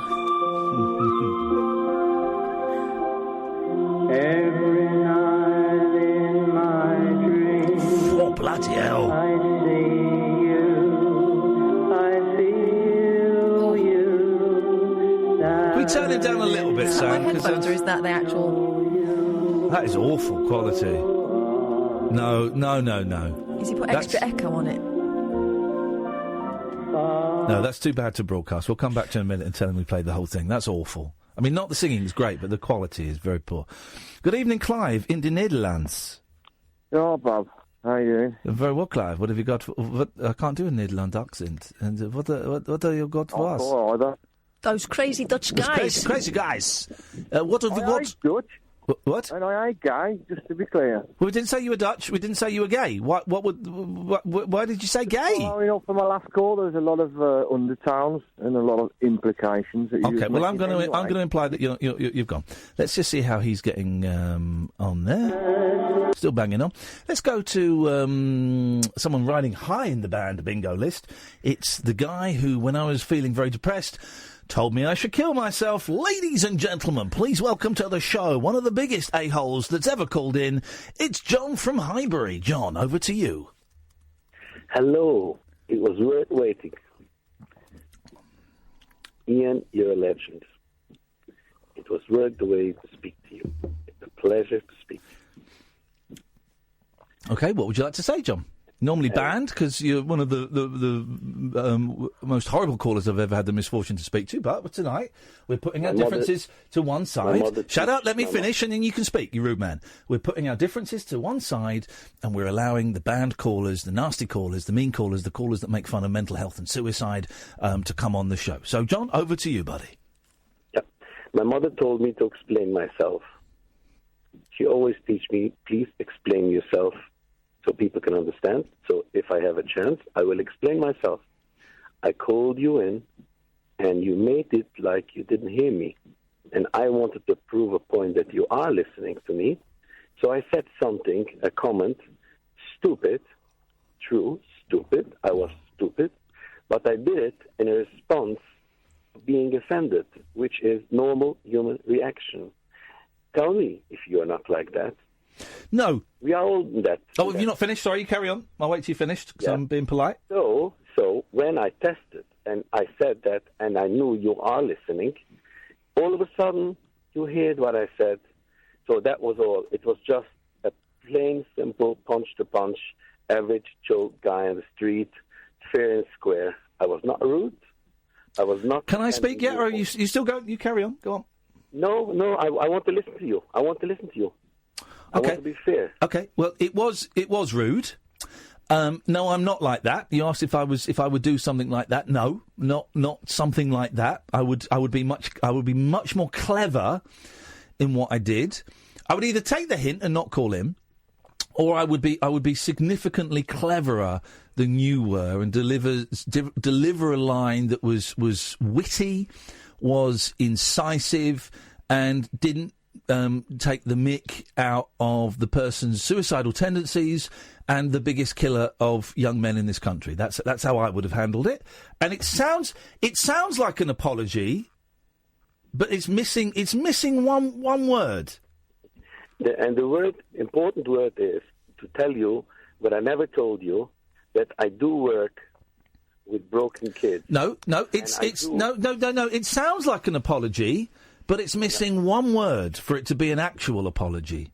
And the apology would be when there's going to be an admission on your part that you're ignoring me. Yeah, I was ignoring you. Yeah, fine. Now, the listeners don't know about that. They do, because the listeners... They don't know that you're playing a game with me, and you're allowed to play a game. It's your show. Yeah, I know. John, the listeners don't know one part. They don't. Yeah, they do, John. They do because they heard it. They heard it. I was. That I'm speaking to the walls. Okay, John. They hear that. Okay, John. They heard it, but those that listened to it heard it. Those that didn't listen to it don't care. Yeah. If you are prepared to say that you have offended me, I'm prepared to say I've offended you back. No, you've already said. No, You've already said you've offended me, so it's 1-0 to me. No, I'm not going to say I offended you. I'm going to say yes. I was pretending I couldn't hear you. Now, it sounded like you were making an apology there, John, and I will accept your apology once you say that one word. There's just one word you've got to say to make it an official apology. And it's meaningless.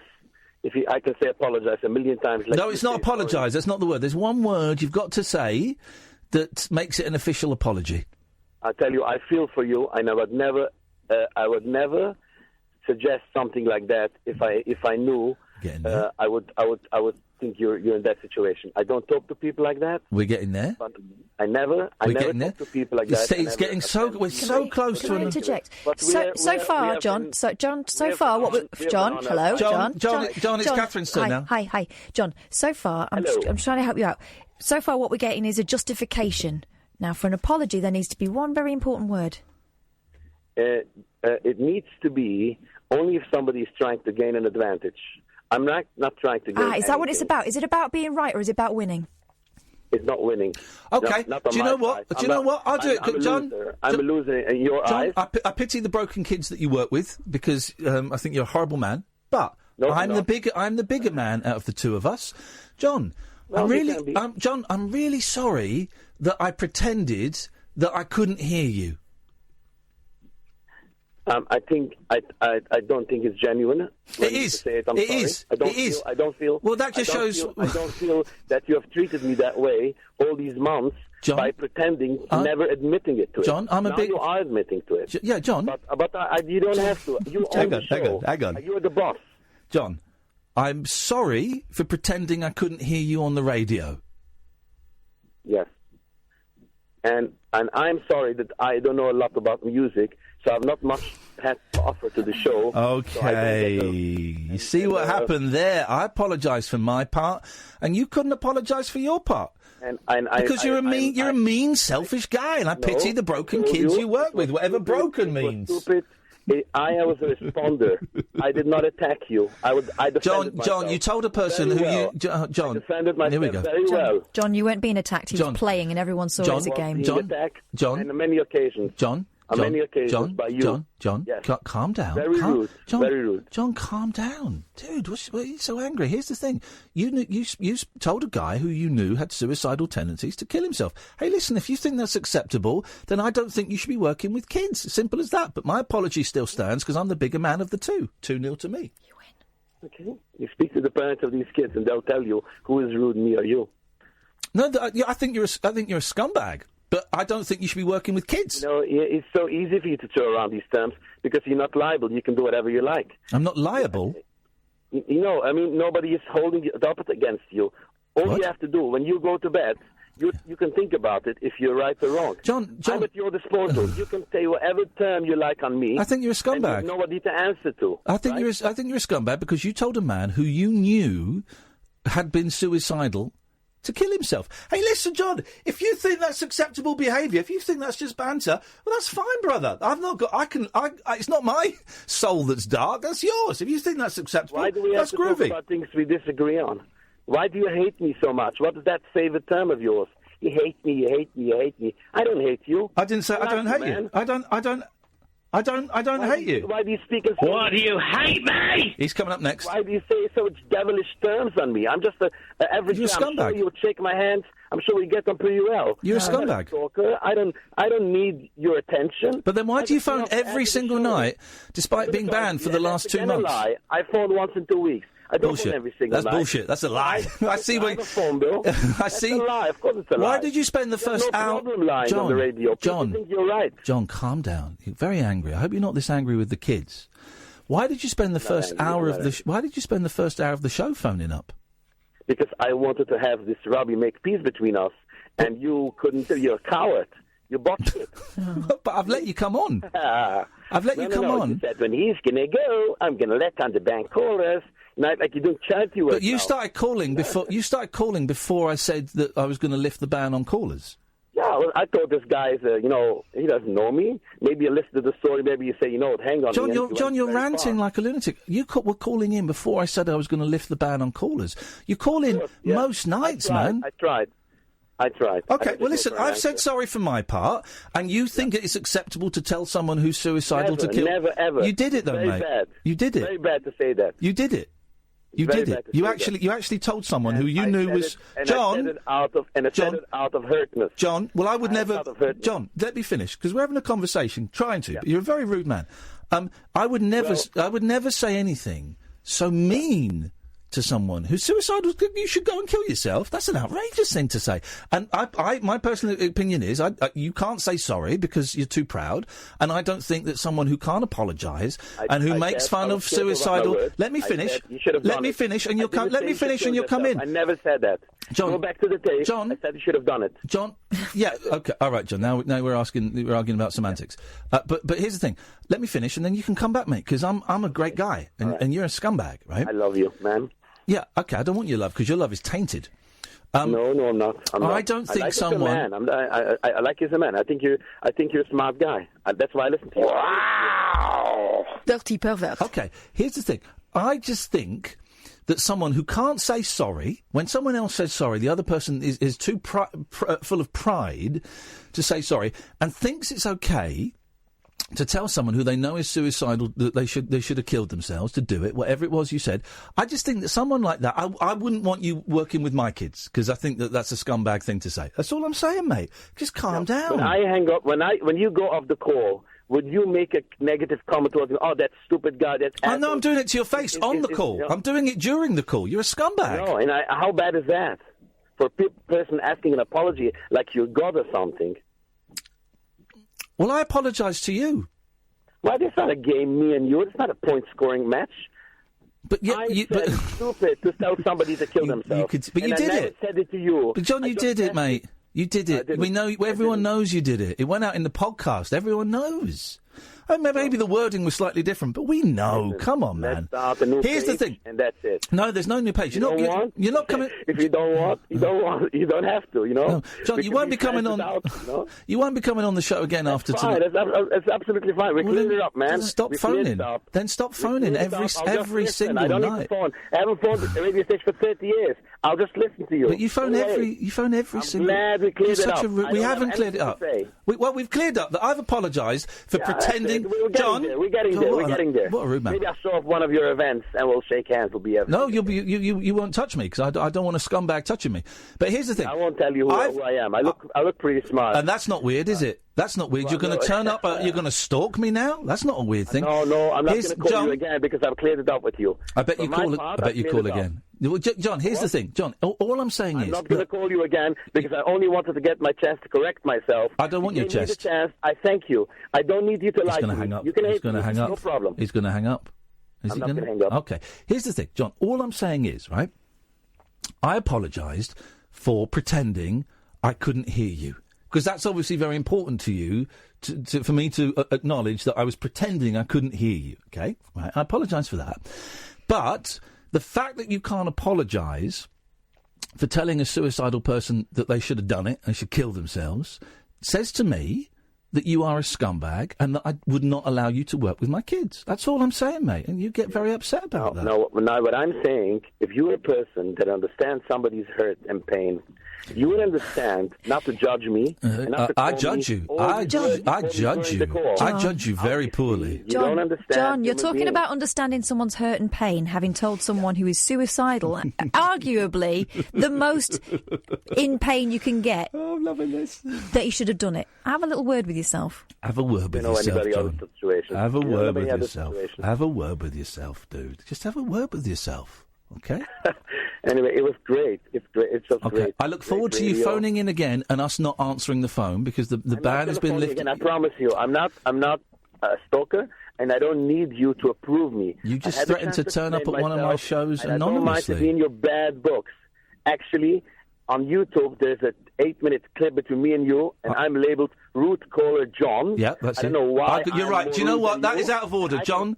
Talk radio and YouTube. John, do you know what? John, you're right. John, you're right. And I apologise. Here we go. I can do it again because I'm a big guy. Why am I rude enough to you? Tell me. John, if you listen, I didn't know it had been labelled as... Was it... What did they call you? It's on YouTube. Root Caller John with I apologise. You should listen to it. I don't listen. I don't listen to the show again because it's rubbish. Anyway, John, listen. It's on YouTube. Hang on. John, I didn't know that was up there as Rude Caller John. I apologise. 800 people. Okay. I apologise. Hang on. I apologise. Yeah. And I will change that. I will get that changed. I will check it tomorrow. Yeah, I will change it. Yes or no? I will change it to scumbag caller John. I'm continue to listen. I will change it to scumbag caller John, who shouldn't be allowed to work with kids because of his dark soul. Well, whatever you're going to say, and I'm going to be tested a different way, not in a stupid radio show.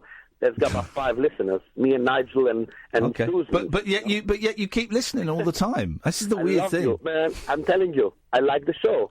Okay, You're John. just providing me entertainment. Okay. That's all. Okay, John. That's all it is. It's filler. All it is filler until we die. Listen, we're friends in heart. No, we're not friends. I can't. Listen, good luck with your hate. You hate a lot of people. I don't hate you. I don't hate you, but I don't like you. I don't hate anyone. Anyone, even people who hate me. My mother teach me not to hate anybody, and I don't hate anybody. There's no such a thing as hating a person. If you hate somebody's behavior. You don't hate the person. You hate me personally. I have no clue why. But that's your predicament. You can hate whatever you like. Thanks for your call, John. Look forward to you calling in tomorrow night and not getting on the air. Nigel's still... Nigel, you there? Yeah, I'm still here. We couldn't hear it, Nigel. The quality was awful. Oh, it was too loud. It was loud or something. It was too loud. It was distorting, and we couldn't hear it. Yeah. Do you want to try it again? Well, I can do if you want. But quieter. Just turn it down a smidge. Yeah, but I've got to turn it back on again. I agree what you said. No one should be told to kill themselves. No, they shouldn't. It's shameful, and the fact that someone can't appreciate that that's a bad thing to say just often it can make people do it. No, as well. exactly. No, it just seems obvious if to me. it was me and someone said that, you just don't know what's in your mind, do you? I enjoyed that call a lot, though. All right, Nigel, listen, let's do the song tomorrow, mate. Oh, I've just got it ready. No, it's okay. We'll do it tomorrow. Oh, I'll do it tomorrow, then. Thanks very much indeed. 03444991000. This is Talk Radio. The Late Night Alternative with Iain Lee on Talk Radio. 03444991000. We've got another band caller coming up soon. If you're banned, you've got 35 minutes to come on the air. And then that's it. That's it. The door is closed. Good evening, Michelle. Michelle is not a band caller. Yay! First time caller. I've not called you before. Well, you could get banned, Michelle, if you carry on with that attitude. How are you doing? You all right? So rude. I'm fine. I just wanted to ring up and say that I've been sort of catching the end of the show over the last couple of nights, and your show is just so different to everything else on the radio. And it's like you're sat next to somebody at a restaurant, you're listening to people chat. Oh, and you're one of those. You're a little Snoopy Oh Snoop. no, they're the best conversation. She's the Snoop. One of those ones when you sat with a partner and they start saying something, go, shh, no, I'm listening to them. Yeah. Ian, tell her about the seat that I always choose in the restaurant. What seat? I always sit so I can face everyone, so I can check out exactly what's going on. You get the good seat. Oh, yes. Are you two going out together? No, but we do sometimes eat together. No. Oh. I'm sorry, that was a bit personal. That was a little bit personal. No, it's I'm fine. happy to fill the situation. I'm divorced, and Catherine is married. Oh, I'm sorry about that. That's There's all right. nothing going on. No. But people assume that when the man and woman work together, it's like Holly Willoughby and Philip Schofield. They must be at it. Yeah, of course they are, like knives. Do you reckon? Is that the No, I don't reckon! Before we get sued, Tell you what, though, Ant and Dec, definitely. Defo! I don't think you're allowed to say that. I did like Nigel's song, though.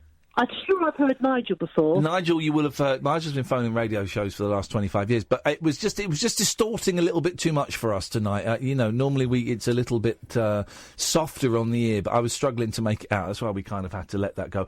But he'll be back tomorrow. He'll phone in with another one tomorrow. No, it'll be the same one. Oh. How many songs has he got? 3? Oh, sorry. There's that one, Carrick Fergus, and is there a Frank Sinatra one? Something like that, yeah. Yeah. Carrick Fergus is quite something. Yeah, I've not heard that. I'll have to be tuned in towards you here. Mate, please. Do you reckon he's single? What makes you say that? I don't know. No, he's going out with a lady that lives in a tent. No, it depends what day it is, because he met a woman at the surgery as well, didn't he? Yeah.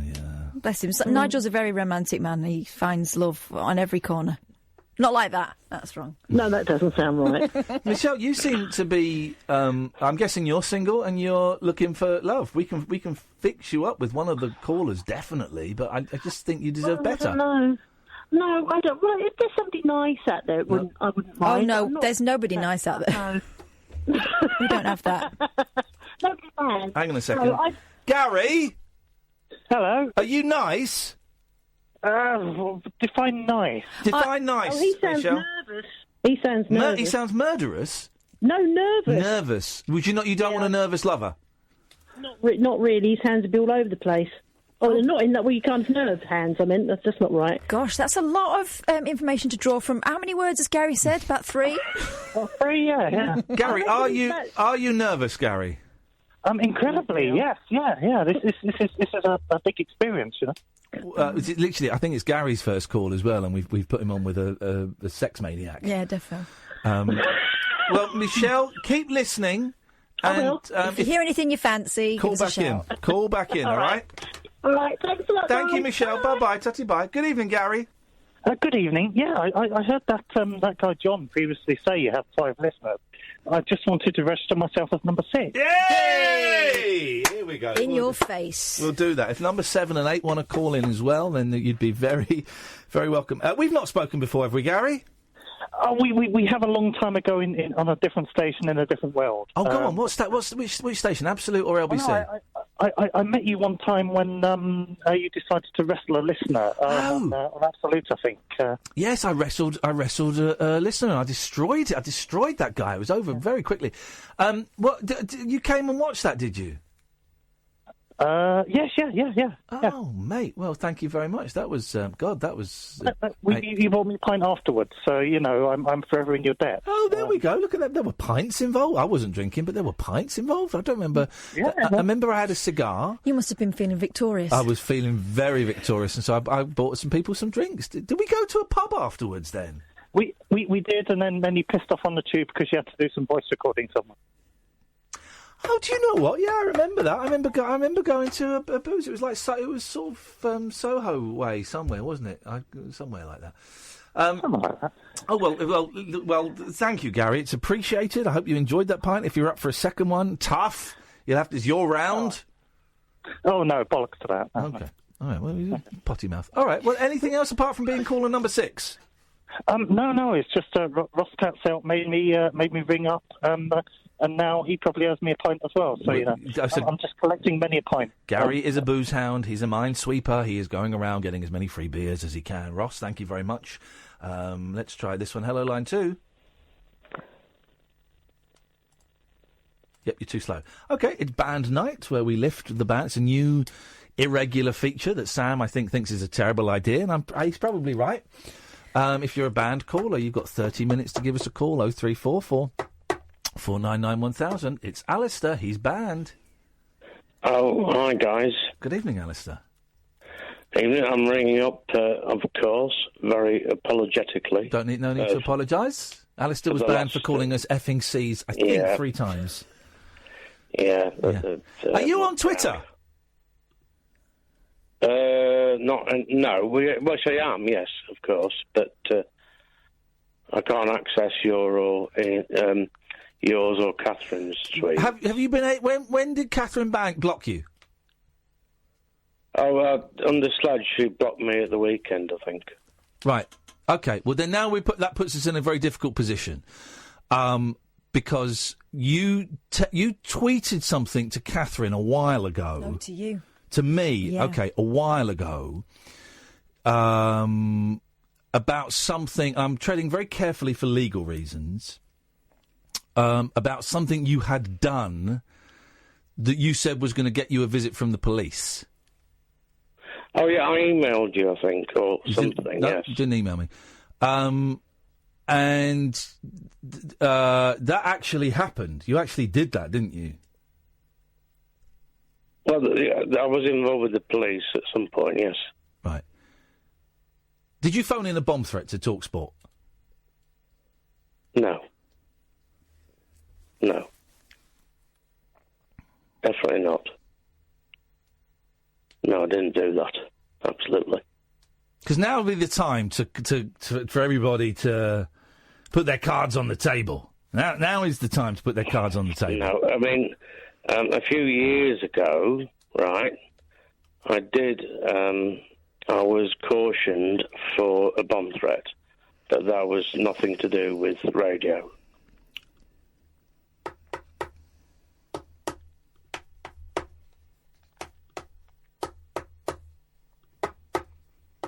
Not quite sure why drumming out the rhythm to Louie Louie on a nice day highlighter is going to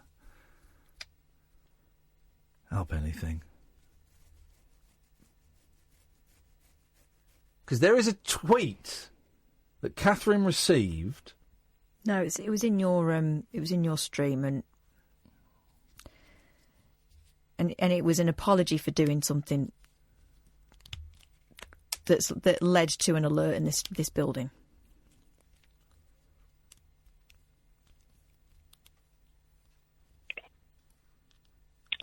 Alistair? Yeah, I don't know. I don't know what that is. I mean, obviously I do apologise a lot after my... Yeah, we don't care about that. That's done. That's dusted. Yeah, but I don't think so. But obviously I'll stand corrected if you can tell me about it. I can't remember it. Can you find the tweet? I screenshotted it, so let me have a look. Because obviously the boss needed to know about it. But do you really want to do this, Alistair? Or do you, is there something you want to say? Well, obviously, I mean, you know, with my problems, I do have memory lapses, and maybe if I did something, maybe I did. Is your Twitter name, without doing all of it, is it Sledge? Yes. Right. So there's a tweet here from the 9th of December. Sorry, Iain and Kath, I just issued a bomb threat, so we'll be arrested soon. Love you guys, of course. I'm just pissed and idiotic there is no bomb. Yeah, I remember that one. Okay. But it wasn't. Yeah, yeah. That day there was a bomb threat at the building.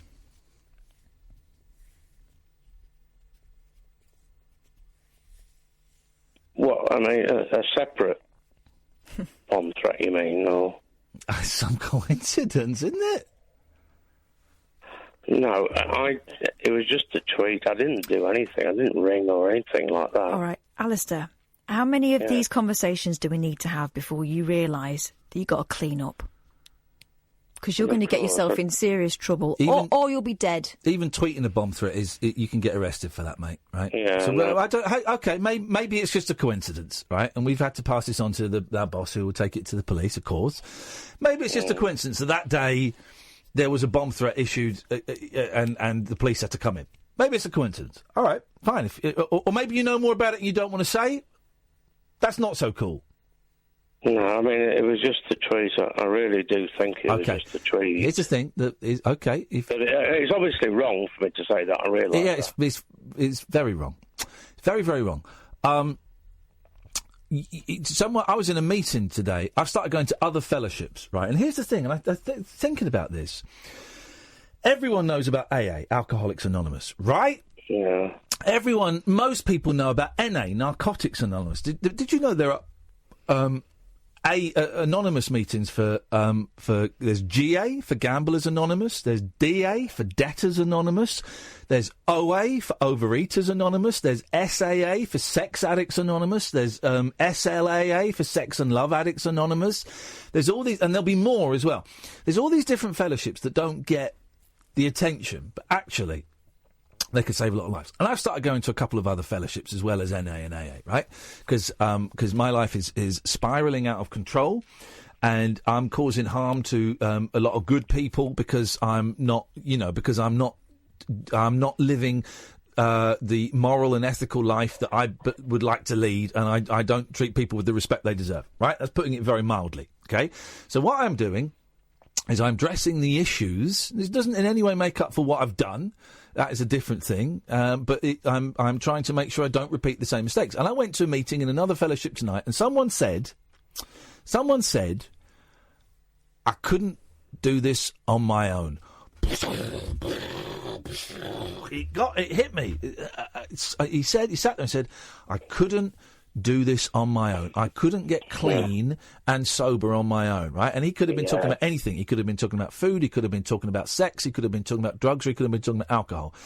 And I'm doing my step 2 in Narcotics Anonymous. Today I'm writing my step 2. We came to believe that there's a higher power greater than us that could restore us to sanity. It's not about Jesus or God. It's just accepting that we cannot do this on our own. And here's the thing, Alistair, I couldn't stop taking drugs on my own. I cannot, it would appear, stop doing other behaviours that are unhealthy on my own, right? You can't get sober on your own. So stop giving me this bullshit that you're not going to go to AA, that you're seeing your doctor, that you've got an alcohol therapist, that you're doing all this. You need to go to meetings. If you want to get clean, if you want to put the bottle down, if you want to stop issuing bomb threats, either on Twitter, I don't know about the phone, it seems like a coincidence to me, but if you want to stop pissing me and Catherine off, if you want to stop getting cautioned by the police, if you want to stop having people ignoring you and banning you from radio shows, you cannot do this on your own. Go to meetings. Go to 2, 3, 5, 7 meetings a day. Do 90 meetings in 90 days. Get a sponsor. Do some flipping work. Otherwise, you're going to die lonely, skinned and drunk. That's my suggestion to you.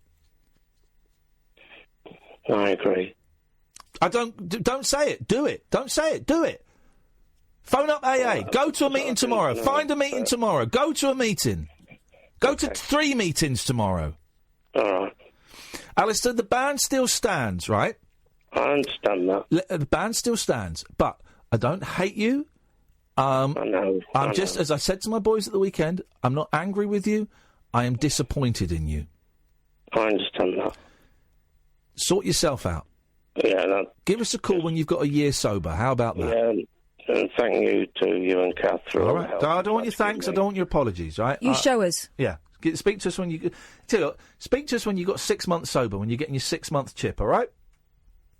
All right, mate. Thank you. Thank you. 03444991000. It's the band season on Talk Radio. The Late Night Alternative with Iain Lee on Talk Radio. 03444991000. Paul Ross is on in 15 minutes. You want to give out the number to NA? No, AA. AA, sorry, yes. There's also NA. You can Google that. We're focusing on Alcoholics Anonymous for obvious reasons. The national helpline is free, and it's 0800 9177 650. That's 0800 9177 650.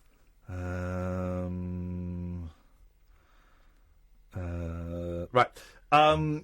Anyone can call us. You don't have to be banned to call us, but if you're banned, you've got another 12 minutes to call us. Chance of a lifetime. I'm enjoying this. It is. We're all three of us, me, Catherine and Sam, are all kind of sat here with our toes and hands clenched, feeling very, very uncomfortable. And that, for me, I think is great radio, when the hosts and hopefully the listeners feel really uncomfortable, are frozen with fear, and really want to switch it off. That, to me, is the best radio.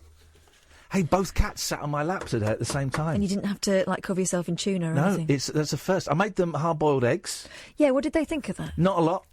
Doesn't taste them much, does it?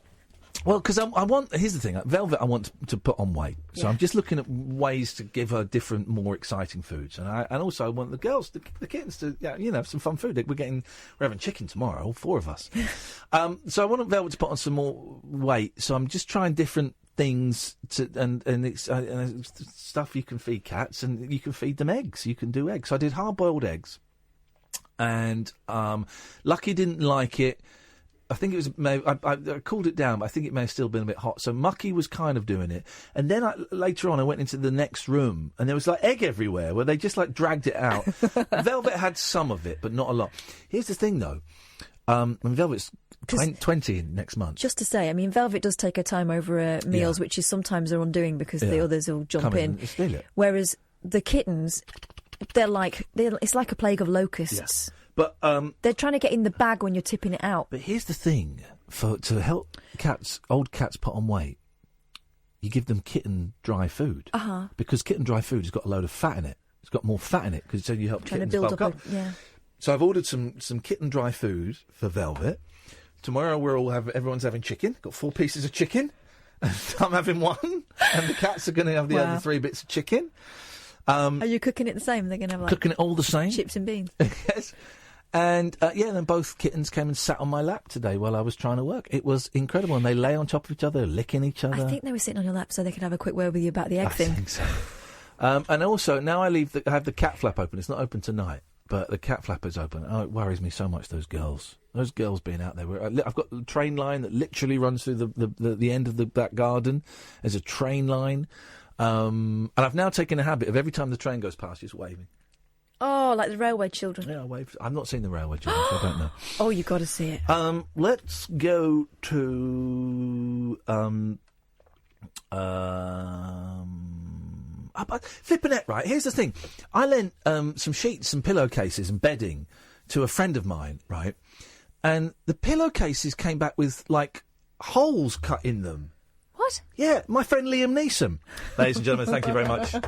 Thank you very much indeed. There we go. What an idiot. What an idiot. He's doing promo for a film. The film's getting cancelled everywhere because he wants to go and beat up a black bee. I think he was trying to make a really subtle point, which is probably worth making, but it was the most ham-fisted example. I don't believe he was prowling the streets. I don't believe it. No, the thing is, it's... Right, is he a racist? Probably not. I don't know. But that is an incredibly racist thing. Yeah. So, here's the thing. You tell me you've been raped, okay? What colour was he? Yeah, true. Sorry? What? No, I've been... What colour was he? It was a black fella, but I don't know... Right. I'm going to go and walk the streets of Ireland with a cosh for a week and hope a black bee bumps into me so I can kill him. That's racist. Yeah. That's racist. Whether he's a racist or not generally, I don't know, right? He seems to have had an awakening. But that's racist. After a week, though. That's racist.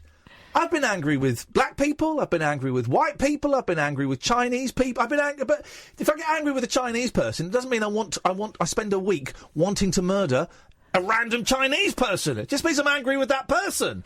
A white person annoys me. It doesn't mean I spend a week with a cosh down my trouser leg going, I want to murder just one white bastard walk into me and I'm going to murder them. Of course not. It's racist. And and he's backtracking, and you know what? A, he shouldn't have done it. B, you shouldn't have said it, right? If he'd done it, okay, don't say it. It's a really old-fashioned, lame. It's him trying to be hip and cool and talk about revenge, and it's blown up in his face. And good, because it's racist. You've been raped. What colour was he? I mean, come on, man. He was black, Liam, but I don't... Right, I've got to go. You've been gone for a week, Liam. Where have you been waiting for a black bastard to walk into? It's insane. Yeah. It's insane. And it's a racist act. Wanting to murder a black person because a different black person attacked your friend is racist. It's as simple as that, man. It's as simple as that. Good evening, Brad. Hello. Hello, Brad. Hi. I phoned you a few times over the last few months, and I've probably been a bit slower, and I am a little bit tonight. I started AA 3 weeks ago, and I just wanted to say it's the scariest thing to do, to walk through that door for the first time. Isn't it? But once you do it, I mean, I'm still drinking because, but I am getting off it slowly. But anybody out there, you're going to meet the kindest, nicest people you'll ever meet in your life by walking through that door. How do you feel? Because here's the thing that puts a lot of people off before they go in, and sometimes after they've been in once, and they go, nah. Because there is a lot of talk of God. Yeah. How did that sit with you? Well, they kind of do it through the 12 steps, and this week was the second step, which was the real godly thing, and the Almighty, and allowing yourself to. So yeah, that is a little bit of a tricky one, isn't it? So a lot of people were talking about it and saying that they found it really, really hard for a lot of meetings until they actually just said, look, just accept it. You've got to just believe to move on, sort of thing. My friend Dave, I don't see anymore, actually. I haven't seen him for quite a long time. But he kind of took me under his wing when I started going to NA 15 years ago. And I said to him, oh, man, this is God. It's God. I don't believe in God. And he said, don't believe then. Don't believe. Just keep coming to the meetings and deal with that when you have to deal with it. He said, don't worry about the God stuff. Ignore it. It's not Christian. It's not Buddhist. It's not Muslim. It's not religious. It's nothing. Here's what I think they should do. Here would be my suggestion if I got to go to the AA headquarters, is I would change, because they spell God, capital G-O-D. I'd spell it with a small g. I'd turn it to a small g. Yeah, somebody, when they do they have their talk and people sort of, oh yeah, that was a really good talk and everything, and they sort of speak, and somebody actually said that their sponsor said you've got to deceive to believe. To be honest with you, at the beginning, you've just got to not worry about that sort of side of it. To make it. Fake it to make it. That's exactly it. That's exactly it. Yeah. And yeah. So I think you have to. Because I'm not really religious at all. No, but that's the beauty of it. It's not religious. It's like a higher power. It's like, it could be like a tree. Your higher power can be a tree or the universe or the group or like a puppy or something. It can be. It's not an old dude sat there on a cloud stroking his beard. No, I mean for the last 20 years since I think a census came out, and the internet was pretty new for people in their homes, and the Star Wars film came out. I've been classed as a Jedi Knight. Oh, yeah. There we go. So I can have Yoda as my higher power. There you go. That'll do. As long as it gets you sober. Yeah, exactly. Brad, I appreciate that, and hopefully Alistair is listening, and hopefully Alistair will hear what you're saying, or if he doesn't, someone will. So thank you for sharing that, brother. Thank you, man. Thank you very much, Ian. Cheers, bye, and hang in there. Let's just quickly take Richard, then Paul Ross is... it's all right, you're allowed to speak. Hello. That's it, no more. Good evening, Richard. Good evening, Ian. Ian with an A. How you doing? It's what? Richard with an A? Ian with an A. Maybe you should say that all the time. I've rung up to say thank you. I think he means Ian's with two eyes. I think he might do, yes. It doesn't matter. No, he used to say something with Ian with an A years ago. I thought it was an LBC. Did I? Maybe I did. Who knows? Go on. I rung up just to say thank you. I put the radio on to listen to you and couldn't believe it when I heard Robbie Vincent's voice. I was like, wow. Did you enjoy that? I see what they brought back many days of when I was younger, when there was a Soul Mafia with Greg Edwards. There we go. Various other people. There we go. Goldmine, Canvey Island, Yeah. Happy Days. This is it. And doesn't his voice... Caster, mate. Caster was the one. Pearly. Doesn't his voice sound exactly the same? A little bit jowly, of course it is. He's a bit older, but it sounds exactly the same. He brought back a lot of memories, listening to him on the radio. Wicked. Well, then there you go. Stopping the tape before the talking went on. But I just want to say thank you. That was made a pleasant surprise to the evening and to hear his voice. And you are similar to him, you know. But this is what I'm talking. Is this the Catherine Boyle show I'm on? I'm not too sure. What? Sorry? Right. Cutting this guy off. Get out of here, loser. That's when the show's good. He's read my master plan. Paul Ross. The pincer movement. Puckrick and Boyle. Paul Ross is here. And I must say, yeah, with odd synchronicity, only a couple of months ago when you were on the Twitter and you were looking for recommendations sort of for the film club, oh yeah, I was going to recommend The Railway Children. Oh. If you've never seen it, you have a rare treat and delight in store. I might have seen it when I was really young. I have that image of them waving the thing because the train line gets blocked or something. Get off the line, Bobby, and her bloomers and all that. So I think I may have saw it when I was like 5 or 6. I saw it as a little kid and thought it was boring. I saw it as an older kid and thought, oh, hang on a minute, there's something here. I saw it last week, maybe the week before, when Cribbins died. Yeah. And I was in bits. Is Cribbins dead? In the film? Bernard Cribbins is dead? Yeah. Is he? He is. Sorry? Yeah, didn't he die the other week? Oh, he did an autobiography. Was he on your show? No, we tried to get him. Yeah, tried to get him. Didn't come on ours. This could be Mandela effect.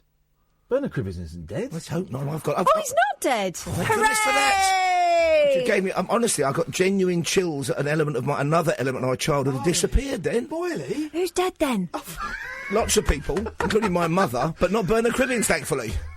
Thanks for rubbing salt in the fresh wound. Blimey, Charlie. Mum took us to see The Railway Children. I can't do the show. I'm off. You've got to do another 4 hours. So sorry. Sorry, Bernard Cribbins. I know you listen. It's Mr. C you've got to apologise to, and no doubt all the little C's. Mr. Perks. Imagine. His great-granddaughter's listening. Oh, great-granddad's dead. Nobody told us. Catherine, you've got to be so careful with that. You're like Donald Trump. I thought Catherine's one of her many functions is to be your safety net. No, mate. This is it. Awkward. Paul. Apart from paying tribute to Bernard Cribbins, we're doing the big R.I.P. obituary for Mr. I mean, what a man, what a legend. We're going to play Hole in the Ground, Right Said Fred, Winkle Picker Shoes, all these masterpieces we'll play. What else have you got on the show? We are talking jetpacks on the programme with a new inventor who believes that we might be able to commute to via jetpack, which I'm looking forward to. Live from America. But we've got a wonderful woman. He's American, is he? Oh, right, there's a surprise. Of course, you know, but you know, the time difference works in our favour. We are going to be dipping in and out of President Trump's State of the Union speech throughout the night, just to show willing. But we're also going to be hearing from, well, you know, you've got to pretend we're a kind of current affairs station overnight, but I'm not really. I mean, the boss is moaning me about not doing enough news, but... Oh, God. You know, But anyway, we'd rather do Gail Renard and John Lennon, wouldn't we? Yeah, of course. Well, last night, you know, the wonderful Peter Butterworth and his lovely son. Yeah. Big sharks, that's news. Big sharks, that's right. The oarfish, 11 metres long we had on last night. Wow. An indicator or harbinger, some people believe, of earthquakes. Not true at all, apparently. But we're talking to a wonderful woman who's written a brilliant book. If you were thinking, if somebody said to you, I'm going to give you a book about embroidery, you might hit them repeatedly over the head with it. But it's a beautiful book. It's an amazing story. The woman's remarkable. It goes back 30,000 years, the history of embroidery. Yeah. And it's about empowering women. She's done it herself. And it's about this kind of wonderful art and craft. And about the Bayeux Tapestry, 70 metres long. You can see it in Reading. There's a duplicate in Reading of the Bayeux Tapestry. I've seen it. So we're talking embroidery. So, you know, it's an interesting show. Jetpacks and embroidery. Needlework and jetpacks. Shut up now, please. Thank you very much. a new Bond franchise. Paul Ross is up next. This is Talk Radio. Licence to sew.